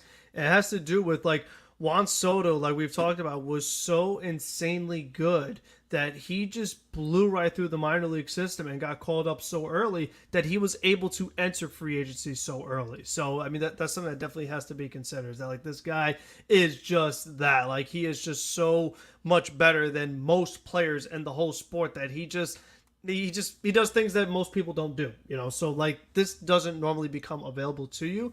And like I said, this is kind of what you got Steve Cohen for. And I feel like in the offseason, so far every offseason that Steve Cohen has had, it seems like the Mets circle a player that they really like and offer the most money. Have they gone there every time? No. Like first go around, it was Lindor, got him, gave him a big contract, okay. Or you want to look at Verlander or Scherzer, like they got the most money, secured them. They offered Correa a huge contract, then medicals got involved, so they didn't pull it off. Yamamoto, they offered him a huge contract, ended up going to the Dodgers. So the Mets are going to be probably the top offer. I mean, whatever it all comes down to when all the bids are in, the Mets are going to probably be the top, if not the top, right there with whoever the top offer is. And I think just this is now like more personal opinion. I don't have any facts on this. I'm just going based on what I see. I think if, let's say the money is equal, I could see Juan Soto choosing the Mets over the Yankees. And I have a couple of reasons. Now, number one, I feel like with the way this World Series went, the way it was broadcast, the way it was advertised, it was Judge versus Ohtani. Judge versus Ohtani. That was everybody was talking about, was Judge versus Ohtani. Aaron Judge was horrible in this postseason. I mean, no other way around it. He was terrible. He had like his one home run, but other than that, this guy was striking out constantly. Teams were intentionally walking Soto. They were pitching around Soto to face Aaron Judge. And obviously he had the big mishap in center field I was going to talk about, but overall he just wasn't very good. Yet still, all the attention is Aaron Judge this, Aaron Judge that. And Juan Soto gets no credit, even though, in my opinion, he's better than Aaron Judge all around as far as hitting. I would rather have Juan Soto. So I feel like Andrew was saying, like, if he comes to the Mets, he's the top guy. Like, as much as we love Lindor, people love offense. I mean, how many times have we talked about it? But Lindor, he misses the All-Star, he misses the MVP, he misses all these other awards because his offensive numbers aren't cute enough. He doesn't have the batting average or the OPS or this number or that number. Boy, isn't that frustrating? Juan Soto does. So people are going to be very attracted to that and be like, oh, look at the batting average that he has. Oh, we're going to make him the top guy that the media is going to talk about. So he would definitely have that in his favor. So I could just see like him actually wanting to get like that credit or recognition or ego, whatever it is. He has a much better chance of getting that as a Met than he does as a Yankee. So I think this is probably the better fit for him. I mean, I think what is all said and done, like we said, they're going to offer the most, and that's up to him what he decides. I mean, that's really what it comes down to. But I do think the Mets are going to have the biggest offer. Okay, well, I think opening this up completely, it's no secret that 100% of fans or 100% of Mets fans would like to have Juan Soto as a Met. And for those of you who will ever try to have the unpopular opinion, you are lying to yourself. I don't want to hear this guy's cocky and he doesn't respect the flag. I don't care, okay? I don't want to hear that. Juan Soto is a generational talent. He is one of the greatest hitters this game has ever seen and probably will go down as the greatest hitter this game has ever seen at the pace that he is going at just age 26 going into this free agent market. Now, I am looking at this as precautious as I can because I know as a Mets fan, no matter what, there always will be a catch. There always will be some kind of burn at the end of the tunnel that pisses us all off or brings us to a negative field or makes us curl up into a ball. How I look at this is very simple. This is all smoke and mirrors until we get to the winter meetings, which we know most likely Juan Soto is going to sign. Most likely Corbin Burnes will also sign as well. It's been said as well. I do think he is going to, because he is one of the guys that needs to set the market, because it's Juan Soto. How I look at this right now, here's my view. Until we get actual rumblings, actual internal talk, actual constant, not just the Mets are going to be aggressive, the Mets are going to offer so much money, the Mets are top 3 in the betting odds, that I don't care about right now. Until we get an actual definitive answer of what the Mets' goal is in the Juan Soto market, they are a leverage horse. They will always be a leverage horse until proven otherwise. We saw it with Max Scherzer. We did not see that be confirmed until he actually signed the deal. We knew that there were some stuffs about him staying with the Dodgers. We've seen so many guys, Yamamoto, use us as leverage. This is something that Scott Boras has trademarked as his original thing. That's how I look at it. Would I love to have Juan Soto? Absolutely. And if they sign Juan Soto, I will be through the roof. Do I look at the rest of this team as well and like, okay, well, there's other things to fill out? Yes. But I feel like there's a different way you can also figure this out when you sign Juan Soto. If they were able to pull this off, let's just say it's not only historic, but it's also it's also like very different from a measuring perspective. It has nothing to do with the Mets flexing the wallet of Steve Cohen. It really has nothing to do with a superstar like this of many different talent that we've never seen before coming to the Mets. You also add in that extra element. That extra element is you're stealing Juan Soto from your big brother. Your big brother, the Yankees. They have been on top forever. They've been the evil empire forever. You know, they have 27 rings. Did you know that? They have 27 championships. One of the most successful franchises of all time. That would shift so many things if you were able to take Juan Soto away from them. We all know that's a big if, because who knows? I personally, at the end of the day, don't see the Mets getting him. That's just me.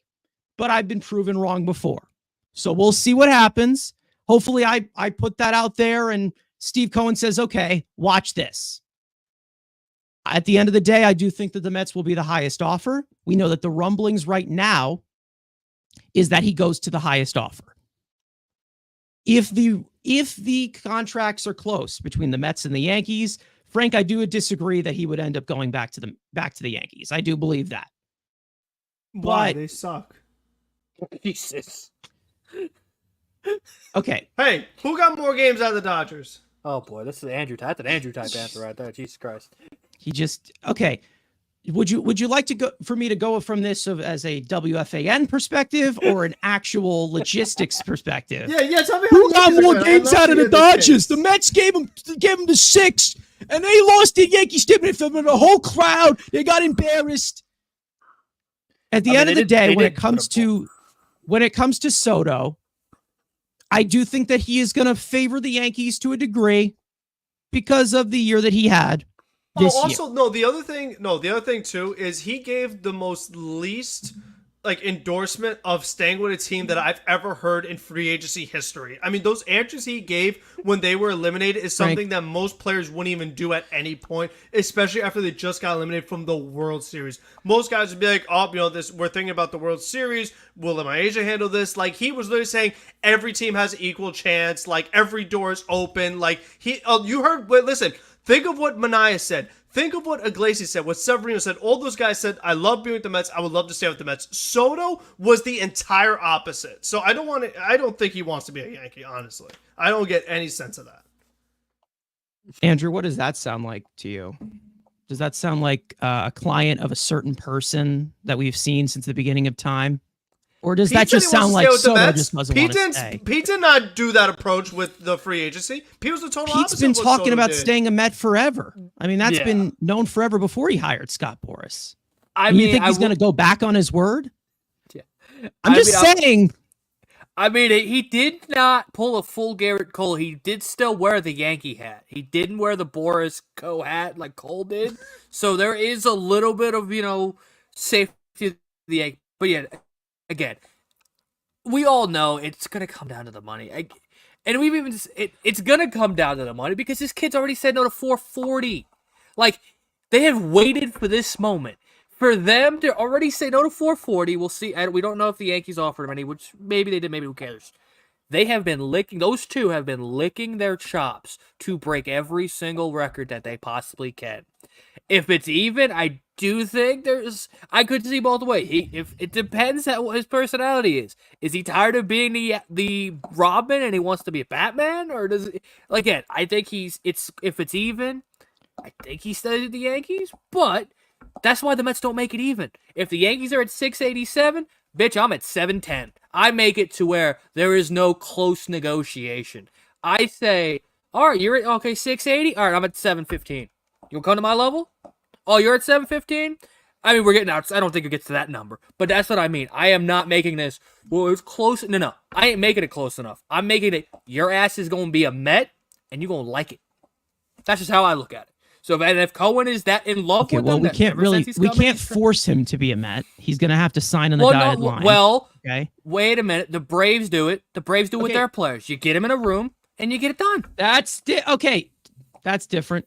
Okay, that's just a hostage situation. The different things that I'm not going to say what I was about to say. I'm not saying it. I'm having with this is I don't think that the Mets are going to have enough time to build up that offer that is the richest going into the winter meetings. I don't think that I feel like they're going to try to drag this out a little bit longer, and the Mets have a lot of different things to address. I'm just saying, don't get your hopes up that Juan Soto's a Met because they have the richest owner in baseball. And I think we've said this for every single free agent. Well, also it's the cap situation that they're in. I mean, the fact that they, at this current moment, like we're talking about the year of 2024, the amount of money that they have available to them, it makes it a lot more likely that they can just be like, okay, Soto, here's a ton of money, let's do it. Whereas there are previous years where it would not have been as easy. Just give him but I'm saying that I've seen it go south before, no matter what the money is. Or they could go the crazy defer route that the Dodgers did with Ohtani. Like, I feel like that should be on the table as well. He ain't doing that. He's not doing that. He's taking hard money. Yeah. He wants it all now. That ain't happening. Right. Soto was a once. That has never been Soto. Ohtani's not. That's never going to happen again. I think there'll be some deferred money. You ain't getting $2 million a year. That is never happening again. That was I am bullshit. just saying from the Mets' perspective,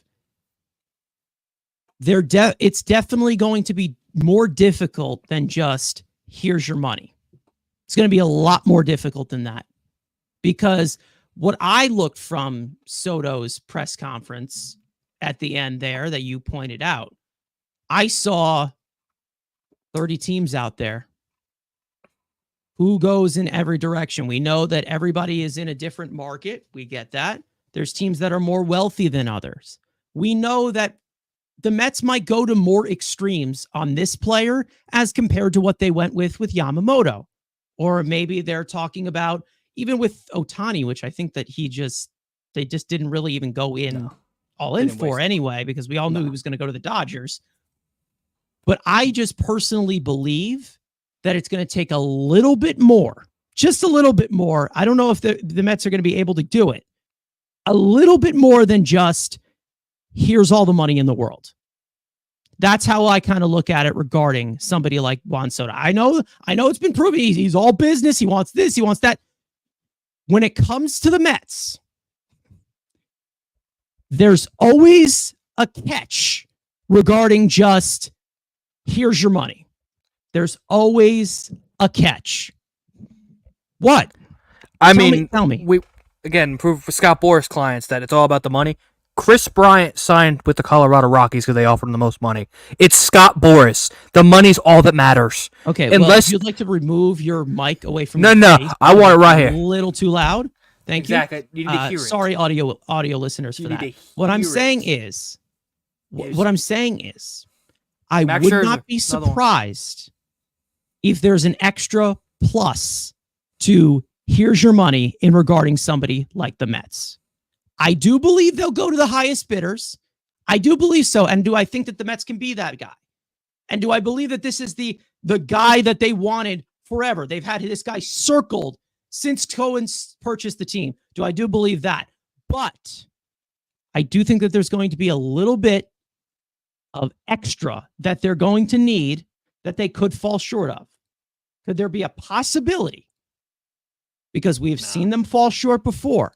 That's just my pessimism talking. I'm just saying, I don't think that the Mets are looked at as a serious contender for Juan Soto until they actually look like a serious contender for Juan Soto in the winter meetings. Right now, no matter what, whether he goes to the highest bidder or not, because I know that Juan Soto didn't publicly say, well, I'm going to the highest bidder. Who wants me? He didn't say that publicly, right? So I know context clues, whatever. Oh, did you see how his eyelid twitches? He doesn't want to be here. He did laugh when the Mets name was brought up. If you didn't hear that, he did laugh when he said the Mets. But how I look at it is, okay, there's a little bit different of factors that go into this market.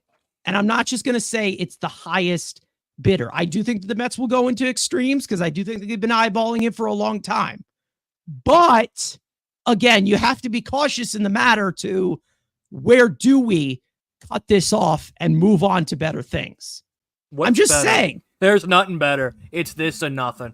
Bad choice of words. Different things. No, okay. There ain't no. It's Soto, and then we'll figure it out. That's what I'm saying. I'm just saying right now, given the history, given what we have seen, given the trend that this has gone on the free agent market, just because you have Steve Cohen's money doesn't mean everyone is going to take it. That's how I look at it right now. Maybe it'll change. Maybe it'll be, a John Morosi tweet that changes all of our minds. But when you talk about this free agent market, right now, Soto is looked at on November 5th as a pipe dream to me. That's how I look at it. Maybe it gets escalated to, well, he wants the highest bidder, and that's been completely said. I don't want to hear the source indications and league executives say, and some league officials believe that he's going to go to the highest bidder. No, I need something direct from the horse's mouth. Okay. I need it directly from the horse's mouth. I don't need to hear John Heyman go in and out and in and out and in and out as a Boris mouthpiece. I need to hear something solidified before I say that we're not just a leverage horse and we actually have a chance. I don't want to hear, there's 30 teams out here. I know how this thing is gonna possibly turn out when we know that there's always a catch. I need there to be a solidified look of the Mets in Juan Soto's market before I say, well, we're getting Soto, get the jersey swap started. It's just too early to tell for me to feel like I'm in a safe position where I'm not like, okay, maybe there's a possibility he goes back to the Yankees. Maybe there is a possibility he goes to the Dodgers. Maybe the Padres just swoop in like a bunch of nut jobs and bring him back. Like there's a lot of possibilities in the matter. And the Mets just being the highest bidder because they have Steve Cohen's money at this current moment is not going to do it for me right now. That's not going to solidify anything to me saying, well, we're going to get Juan Soto and we're going to keep him. That we're going to have him here long-term for 15 years. Because at the end of the day, you bring in Soto, your franchise is set in a cornerstone for the next 10 years, obviously. But we need to get to that stage as to where I feel comfortable saying that Juan Soto could be a Met. Right now, to me, with Juan Soto and the market open for him, it's just a pipe dream. We're all just really using the context clues right now of what we feel, of how we feel. Well, he said this, he said that. I need something official when it comes to a free agent like that. I know that you guys maybe have already, pictured Juan Soto in a Mets uniform and you think he's already here, but he's not. He's not a Met yet. So if there's any way that you want to rebuttal that, go ahead. But I'm just saying it's still a pipe dream until further notice. Maybe it changes next week. Maybe it changes tomorrow. I don't know. But right now it's just, oh, well, Juan Soto's a future Met. That's how I look at it right now with his free agent market. Because I know that there's a lot of teams, not just the Mets or Yankees, that would go to extremes to sign Juan Soto, such as a division rival that I know that definitely likes to overpay a lot. You talked about that Bryce Harper market. Guess who won that Bryce Harper sweepstakes? Yeah, that team in Philly. Well, we didn't have Cohen. Exactly. Too, so. Yeah, Cohen would have outbid him. Again, we'll go with, you're never going to hear from the horse's mouth. That's just bullshit from that. You're never going to hear Soto being like, hey guys, hi, the microphone. I'm going to go to the highest bidder. That's not. You're going to hear crap from Heyman and crap like that. But again, we'll see. We could say all the Phillies. The Phillies are the leverage team. The Dodgers, I think, are because I don't think the Dodgers are truly doing that. I think they're the leverage to try to jack this price up. No. So they're the leverage team. It's a Met-Yankee conversation. If the Dodgers are real, then they're in that conversation. I do not think nobody else is going to $600 million. When has there ever been a situation where you don't see the Dodgers as real, though? Well, again, like, I just don't. They got to have... Oh, well, I saw something from no. Eric from Buttfuck, Texas, that the Dodgers are in a considerable suitor for Soto. Anything can change at any moment. That's what I'm saying. They're going to sign Snow. They're signing Snow. They're going to get Sasaki for $2. So they're focusing on other things. So they're not going to be... Maybe they re-signed... Don't forget they're also getting Adamas. So they're focusing on other things. Yes, they're going to be in the conversation. I'm not. You wouldn't like to focus on other things as well? No, because there's nothing else I want. It's just Soto or bust. Nothing else matters. Santander doesn't even get me horny. That's just mid. Like, it's elite talent or nothing. Like, at that point. This is what I mean. He said there's 30 teams out here. He didn't just say, well, there's the Dodgers and the Yankees. No, but did the Mets not? But that's the thing, is that if the Mets are probably one of the highest offers and a team that got really far, that kind of checks both boxes. It checks the winning box, it checks the money box, and New York. So I feel like, I'm not saying it's going to happen, but I think the Mets have a good shot here. I'm not saying they don't have a good shot. I think they're going to be in the market, but I'm just saying there's always another shoe that can drop when you're talking about these. We saw it already. It's no different. I don't think it's any different until proven otherwise, unless the Mets are at the top of the list and are considered, oh, the Mets are closing in on Juan Soto. They are going aggressively on Juan Soto. They are going after. Unless I see that consistency from those reports, they are still a leverage team no matter what because of Steve Cohen's money. That's literally how I look at it until proven otherwise. Am I saying that they're not going to get Soto? No.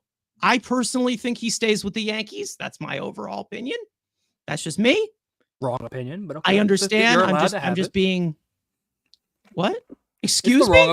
Wrong opinion, but you're allowed to have a bad opinion. It's okay. Yeah, they're called opinions for a reason. Okay? No, and listen... You can call me a crisis actor in any way. You can call me a Debbie Downer. I'm just saying. Another one.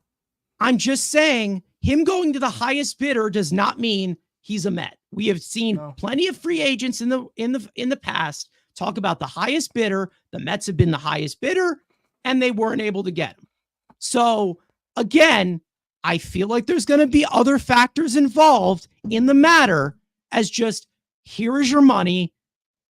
Here it is. Here is your money, and we'll sign you no matter what. You're a Met. Steve Cohen has only been horny for two people since he's been in. David Stearns, he got him. He's been horny for Juan Soto. He's going to get him. If it's all about money, he's a Met. That's all I'm going to say. He got horny for Stearns. He got him. Okay. He wants Juan Soto. Andrew, I've seen you horny for so many things before. Well, yeah. I don't have $17 billion. And you haven't gotten it. And you haven't gotten it. So again, that's $14 billion to my name. I don't know what to tell you. Well, I'm not that rich. I have a dog. I'm very poor because of the dog. But I don't got $14 billion. All I know is when Stearns. When Cohen wants something, he's going to get it. I'm saying don't write in Juan Soto as a Met. I've already wrote him in the video. He's already ready to go for the video. So jersey swaps ready. Got the jersey on pre-sale. Got it ready to go. Frank, if there's anything else that you want to add regarding Soto's market, because we are going to be talking about this throughout the entire season. Yeah. We know that there's going to be updates throughout the entire week. Yeah. But, again, because this is a weekly stream, Mets Weekly, get it? But anything that you want to add regarding him, and then I do want to get into some closing stuff that we can talk about internally. No, we're definitely gonna get to him more like as the reports coming out, and then if we start to hear the actual teams, then we could start to make the case as far as like, oh well, what do we think about this team and what they could provide, and like if we can actually get into like the specifics because we talk about 30 teams, but the Athletics ain't actually interested, and there are other teams that like come up, they're not actually. I don't know. Not really 30. I don't know. I think the A's might have. Yeah, exactly. I'm not trying to. Yeah, exactly. You can't put all chips in one basket. You can't just call it Soto Weekly. Thank you, Chris. You can't just call it Soto Weekly. All right. I mean, maybe Soto if he does sign here, maybe we can have a name change. But for now, Cleveland's gonna he's get not him. a Met. Yeah, Cleveland's gonna go out and spend. Yeah, Tampa's gonna get him. Absolutely. Like, Minnesota. I mean, come on. Yeah. It's a three-horse we're race. just talking about this hand in hand here. Like what I'm saying is, the White Sox. He wants money. This team has money. Arizona. Don't give him money. Yeah. Like it's like I'm just saying. There's 30 teams out there. You never know. I'm not going to completely put Juan Soto in a Mets jersey swap right now. I can't do it. I just can't do it. I've seen the end of this tunnel way too many times to just say Soto's a Met because we have money. We did a live stream. I'm sorry. I just can't do it. I mean, come on.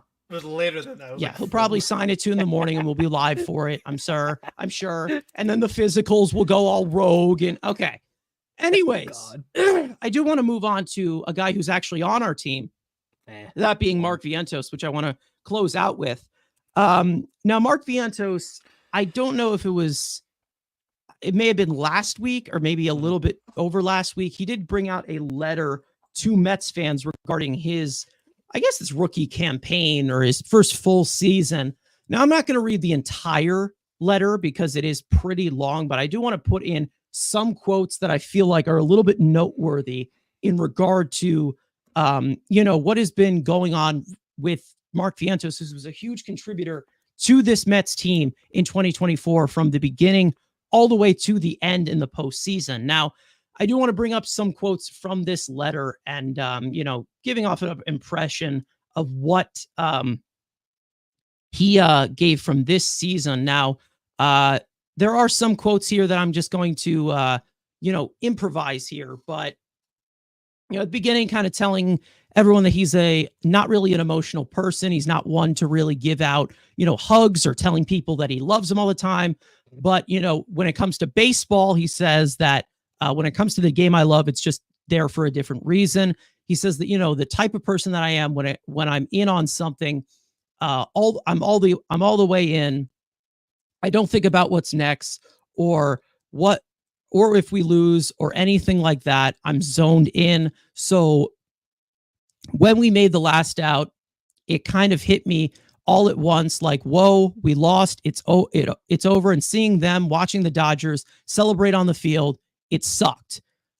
Now, he also talks about kind of it being weird not waking up, having a game the next day. And definitely it's weird not more than a week later. He's talked about a lot of this year kind of going by the way that it has and saying he's still trying to get used to stuff like that being over and how it's been, an incredible season. It's something he'll never forget as he's had such an incredible year.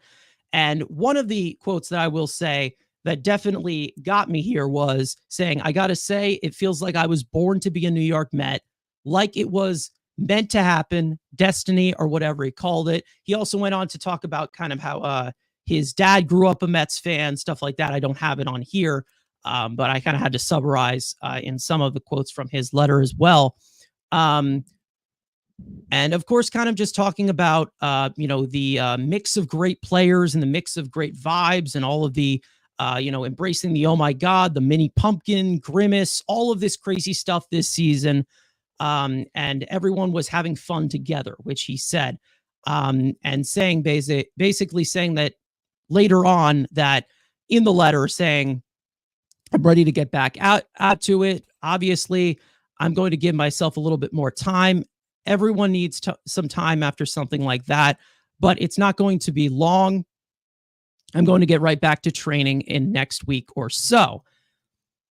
And towards the end, he says, we don't shy from it. We embrace it. We're not afraid of thinking big. And right now we're looking to create a legacy of Mets baseball. We want to make it so people come into this organization and there's a certain level in terms of how you need to play and dedicate yourself to winning. And towards the end, he made sure to say, we want that mentality in New York and do big things. And it's something that's in the background or just some vibe or something. No, it's not. We've talked about this. This is a real thing. We're not messing around, and we are 100% here for it. I'm excited. Opening day can't come here soon enough. And of course, he ends it off with the LFGM. So when you're talking about this, strong words, let's just say, from a young player who just came into the league and just got his feet wet, plenty of years to come, of course. The future is bright for Mark Vientos, as he has shown throughout a big season that he had in his 24-year-old season. Frank, I will go to you in regards to this letter. Of course, I don't want to spend forever on it, of course, but let's just say he had some words to say going forward of similar to kind of how vocal Pete Alonso was in his rookie year in 2019. So I am curious to see what your takeaways are on that, because we've talked about the young players before, but Frank, what do you make from this letter from Mark Vientos to Mets fans? Do you think that this is quite an impression of what he is? I mean, I feel like these are words from a guy who's really confident of what's going forward. Yeah, no, I definitely love to see this. I mean, it was all just all good stuff that you want to hear from your players. And, what I like is that it's something that he talks about how, this to be a mentality and like something that people could feel. I feel like that's really good for free agents, like guys who might be thinking about the Mets and like, oh, what's it like to be like, what is it like to be a Met as a player? I feel like getting this whole thing from Vientos is a really good sign for the organization. And what I love the most is that what he said he loved the most. And he said that we could be ourselves. The coaches let us show our personalities. And I feel like that is a massive compliment to Carlos Mendoza, because that's kind of what I'd said in a stream a little while ago when I was like, do you think that this Grimace stuff, OMG, Pumpkin, all these things would have happened under Buck Showalter? And we all said no. So I feel like that just kind of, I think that's just another just like good sign of how the players feel about Mendoza, and that they feel like this is a experience where they can be fun, but still be really good. So I feel like that was also a good sign for Mendoza, just that this is the way that the players feel, that they feel comfortable, they like coming to work. And again, we talk about so much about free agency and do players want to come to the Mets. Those kind of things will help persuade players to want to play for your team when you have a coaching staff that's like that, that makes an enjoyable place to work. So overall, I mean, this is all great stuff. I love to read it, and I'm excited to see what the future holds for him as well. I mean, I am very curious to see how he builds up on it, especially because, like we said, he didn't even get to have the full season. I mean, he got here late May, so he put up great numbers, and he didn't even have the full year to really show what he could do. So I'm excited for the future, what it holds for him, whether we talk about he's at third base, first base, DH, wherever he is, he needs to be in this lineup. So I'm just excited to see him be a Met, and we'll see what the future holds. But this is what you love to see, and I'm just really glad that he wrote this thing for us. Yeah, absolutely. Andrew, I'll go to you on some of your takeaways regarding what went on with Mark Vientos, because let's not forget, at the beginning of the year, he kind of got the short end of the stick. The Mets signed JD Martinez, and he was brought down to AAA. He talked about that a little bit in his letter, of course. I can't put the full letter on here because, I would make the letters like it at like a 0.1 point set, because it's a pretty long letter. But for those of you who want to check it out, maybe I will add a link to it in the description if you would like to check it out. But Andrew, I will go to you regarding what did you think of this? I don't know if you read it or anything. I know you're not that big of a reader. I don't think you know how to read whatsoever. But what do you think in regards from Mark Vientos? Some pretty strong words from somebody who seemed like an afterthought. Let's just say that going into 2024. Yeah, these players, it's 2024, guys. Get on a podcast and talk this out. Nobody got time to read. Harrison Bader, same thing. These like 90,000 7-word essays. Bro, just go turn your phone around and talk into the phone. We ain't got time to read all this damn thing. But again, it's good to see. I mean, we also have a quote that could potentially, in 6 years, when he walks and becomes an Atlanta Brave, I love being a Met. Yeah, let's see how that again. Obviously, we hope to get an extension done. But again, it's definitely from a guy who was expected to be, well, we got JD Martinez. Well, we have, youth, we have other guys at third base. The other guys here. Is he really going to get a point? And he takes the job, runs with it. And to see his confidence not shaken at all, and just say, all right, come back, and start whooping ass. It's great to see. I mean, again, just to show, again, that he's not an emotional guy. Also, it does, again, he says it's not emotional. I guess the importance for him to put this out to Mets fans. Again, could he have just been silent like every other Met player besides the free agents that have put out these, memoirs? Yeah, but again, it's just to that, say, hey, thanks, guys, I appreciate it. But the fact that, you haven't heard anything from Nemo or Lindor, like the fact that he said, you know what? I know I'm young. I know, the fans have connected. I've cut the connection. The fact that he put this out shows maybe there's some leadership there. And like we said, with if Buck was here, would all that pumpkin shit happen? And also, again, like Frank said, it's good for Mendoza. Pumpkin shit. The pumpkin shit, the grimace, all this dumb shit. Buck would have been like, would have shot Grimace and you never would have saw him again. But it also, again, like Frank said, it does put a good light on Mendoza, like in the clubhouse and in the locker room, that let's have a little fun. Let's be stupid. It's okay to be stupid. We don't have to have a stick up our ass all the time, and to have that fun and go up and down, keeping it loose, like Darren says. It's great to see. But again, please guys, stop with these articles. I got to put it in Google Translate and, have it read to me. Like, I ain't got time to, a 9-paragraph. Appreciate, love you, Harrison. You're a good defensive center fielder. I don't need that. Like, Mark, this was great. I hope people enjoyed and rated it. I just had Google Translate read it to me. But I think, again, it's 2024, guys. Hop on a podcast. Hop on this show. You can come on this show and say it all you want. Come on. Especially Harrison Bader. I mean, you have a lot of great fans here. I mean, come on. Especially on the panel. So yeah. Enough with these I've had enough with these memoirs. Like, we like to see the inside, stuff in the clubhouse, stuff like that in words. But again, podcast guys, come on, hop on. Yeah, in regards to some other people in the chat saying Christopher Vientos is a real one. Hope a star is born. Saying that's a player that you need on your team, ride or die. Absolutely. And then Darren Rivera saying having fun keeps you loose. Absolutely. I mean, that's really what this team was about this year as the, dust kind of settled down that the stretch of the season. They definitely they embraced the pressure, let's just say, as compared to other Mets fans that they did. And to embrace the pressure the way that Vientos did in his first full year, it was very impressive, and I hope it's more to come. We've talked about, young players and extensions for them or whatever. It's possible that he could establish himself as a cornerstone to this franchise, if he keeps going at the rate that he is in the pre-arb years, shall we say, and maybe they don't make that same mistake that Frank said earlier with Pete Alonso and maybe lock him down. It sounds like a guy that wants to be here, especially after how the tides have kind of turned from the beginning of the year. We know that Mark Vientos was, given the short end of the stick at the beginning. They brought in JD Martinez. He was obviously frustrated, but it only had him work even harder. And he turned out to be probably the best hitter on this team down the stretch of the season, being one of the high contributors and being our best postseason hitter, I believe, overall, with overall production.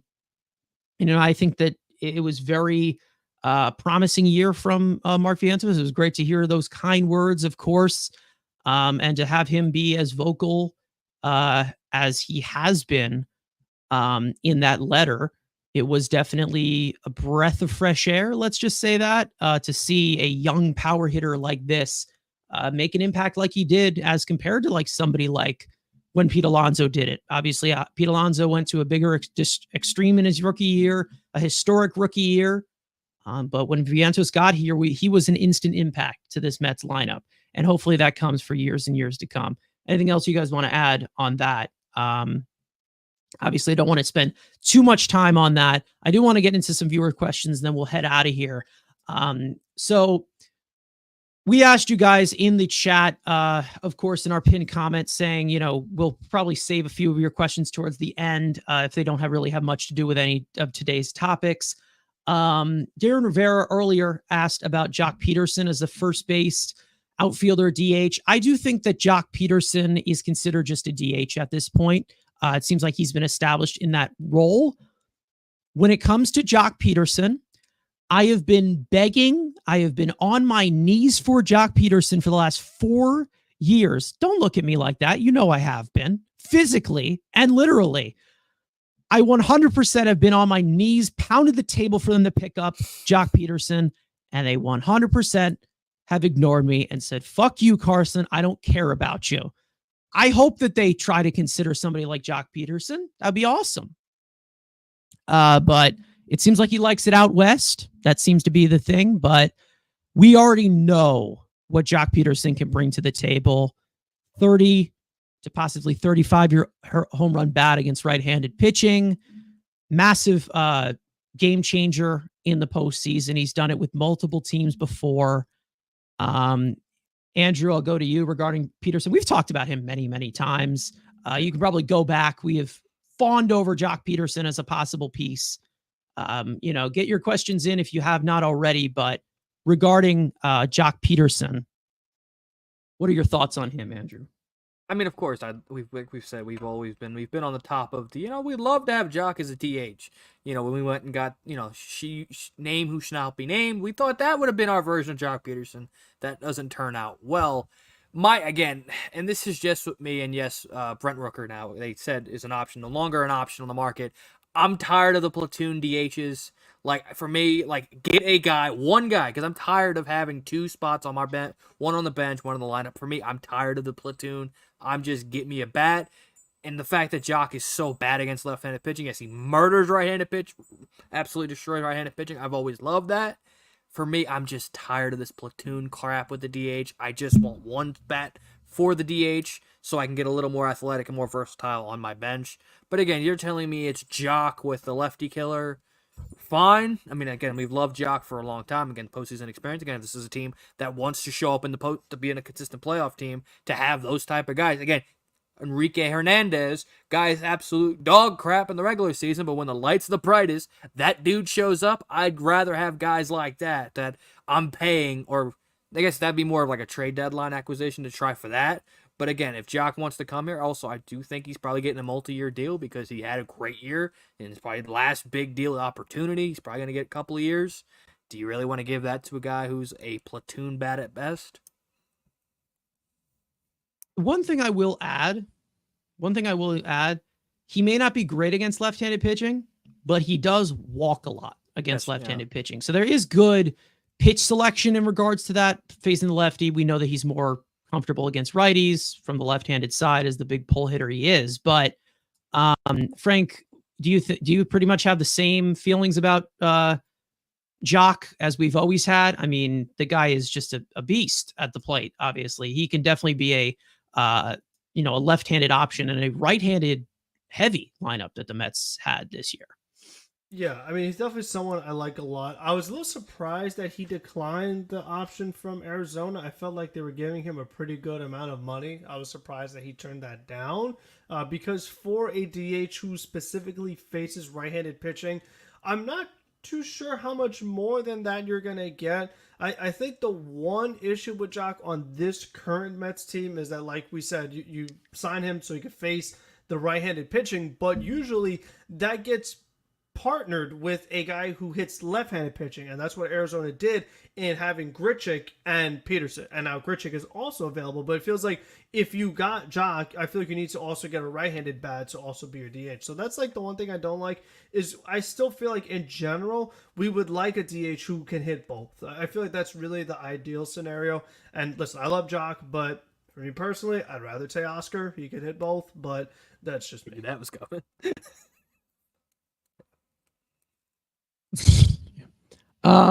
I mean, again, like I've said, I wanted Jock for so many, and listen, I'm not saying that I would limit him from the left-handed side, because I do think that there's a way he could hit left-handed pitching, just not as good as he hits righties. if they bring in Jock as a possible DH option as compared to like some other headline deal that they make, I mean, I 100% would be for it.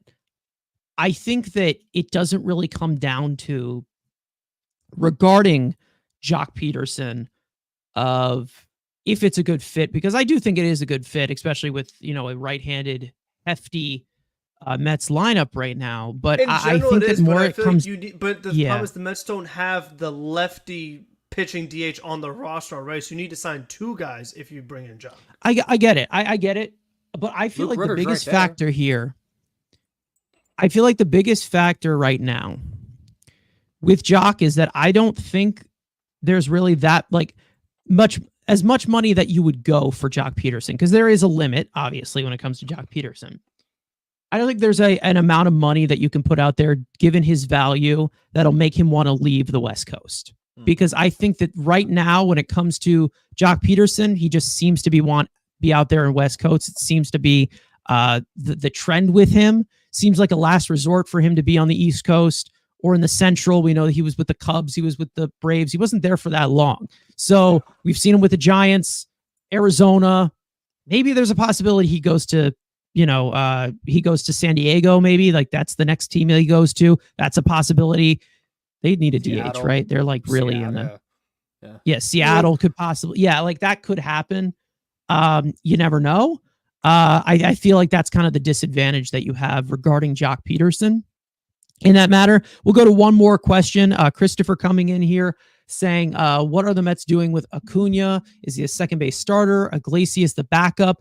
We're not really sure what's going to happen regarding second base, because we saw David Stearns talk about McNeil today. We saw him talk about Acuna yesterday.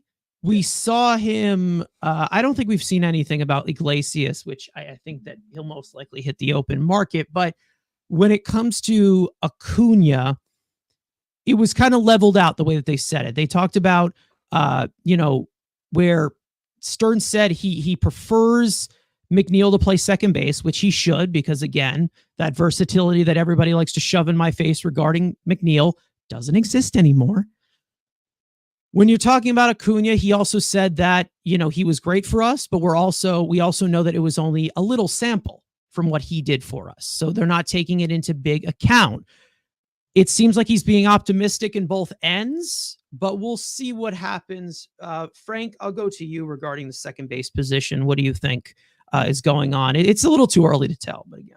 Yeah, the sense I get is that, like you said, right now Iglesias is not going to be on the roster. I feel like even if he was, the Mets are bringing him in to be a versatility guy off the bench, second, short, third, speed, things like that, defensive replacement. If the Mets are bringing back Iglesias, that's going to be his role. They're not going to have him be the starter. What I think is going to happen is I think Jeff McNeil is going to get the first crack at second base as the starter if the Mets decide to hang on to him. Now, listen, we've heard about Seattle getting rid of a ton of second basemen off their roster, and we've talked about for years potential trade destination. Now is the time. I mean, they have the opening, so if you were ever going to do it, now is the time to do it. But if that doesn't happen, if McNeil is on the roster come opening day, I do see him getting the first crack at being the second baseman. If he starts to struggle again, have a bad first half, and Acuna's doing well, and what I would guess would be AAA to start out, I feel like it's kind of like we've talked about where Acuna needs to play consistently wherever it is. So if it's not in the big leagues, he should be in AAA. So he is playing every single day. And if he's doing well, and he wasn't even doing that well in AAA when he got called up, but I feel like if I see McNeil struggling, knowing his age, his contract, I would be willing to have a pretty quick trigger to look at Acuna and see what you actually have, because then you can't give the excuse of, it's only a small sample size. Well, you could change that by giving it a big sample size and seeing what happens, and then you might have your second baseman of the future. And we still didn't get to see what Acuna and Lindor look like up the middle as a double play combination. I feel like they would be phenomenal and something I really want to see. So when that happens, that remains to be seen, but I feel like that's how they're going to start it out. Andrew, remember, if Jeff McNeil starts to struggle, like Frank said, for the third year in a row, Andrew, What do you think about the second base position? It is a little early, let's just say that, but you do have some young guys knocking on the door right now. Whether you're talking about Acuna, could it be Jet Williams? We know that Mauricio played a little bit of second base. We don't know about his health status, but second base is definitely going to be a pivotal position around quite a few players. Let's just say that. But what do you think regarding Christopher's point here? Yeah, I mean, if the gerbil's still here, you got to run him out because of financial number next to him. And then once you realize that he's hitting 215 and not providing any value, you shoot him. And then you got, again, like I've said, you've got multiple kids here. Like, one of them can take the job. If it's Acuna, if it's Jet, if it's Ronnie, if it's find your next version of Iglesias. Like, it's second base. Like, I'm okay going for full youth movement. Just have all three of them bring to spring training. Whoever plays the best, that's my second baseman. And again, we saw it with Iglesias. You could find the value with this position, like you've said. No. No, $15 million to every second baseman that's ever lived. And not like, Jorge Polanco's $12 million. And hey, even though you hit for somewhat power, you can go away too. Again, Seattle makes sense. I think they're looking at better. Obviously, you'd like to get a better player and not start with dog shit and then work your way down. I do think they're trying, most likely, Brandon Lau. If he goes somewhere else, I think we have the conversation then. But I think they're targeting Lau or maybe Jonathan India. But if those two don't work out, maybe that is, the term. I also see the KBO is hiring. Maybe you sell them off to, the KBO. That's, All right, hey, you trade the Jeff McNeil show. We're already over 2 hours. Exactly. Forget it.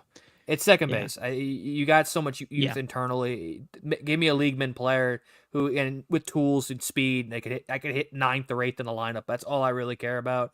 With McNeil, he can get the first shot, and then once he sucks, you have options. This isn't like you don't have anything, and you're not like Seattle where Ryan Bliss is your only option, and you got to go spend assets at this position. You have enough internal top prospects that can play the position.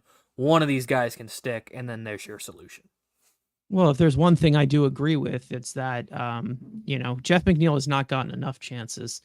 Darren Rivera saying, and McNeil's defensive metrics have declined at second, besides his consistency at the plate suffering.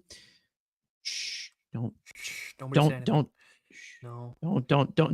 that. That people are high strung. The McNeil fans are very high strung. We don't want to spook them. Okay, let's just say that. That's a conversation for another day. Now, speaking of another day, we're going to end off this show right here. I want to thank everybody for watching, listening, for those of you who tuned in live, for those of you watching on playback. You want to join the conversation in the future, make sure to subscribe to the Mets Weekly YouTube channel. Turn on post notifications to know when we go live. We also will be doing content throughout the week as well. We had 2 videos, which you guys seem to really enjoy. One of 4 Mets that cannot return in 2025. And then 3 potential trade partners for Starling Marte, which Andrew did by himself. So you guys seem to like those. We will have plenty of them coming up in the future. We have 3 videos at this current moment in the works. You guys will probably see 1 of them this week and then 2 of them the next week. But other than that, we have plenty of content in the works. Like I said, all off season long. Stay tuned. And make sure to follow Mets Weekly on X and on TikTok. Follow all of us individually. The links are in the description. And of course, let's go Mets. And we will see you guys next time.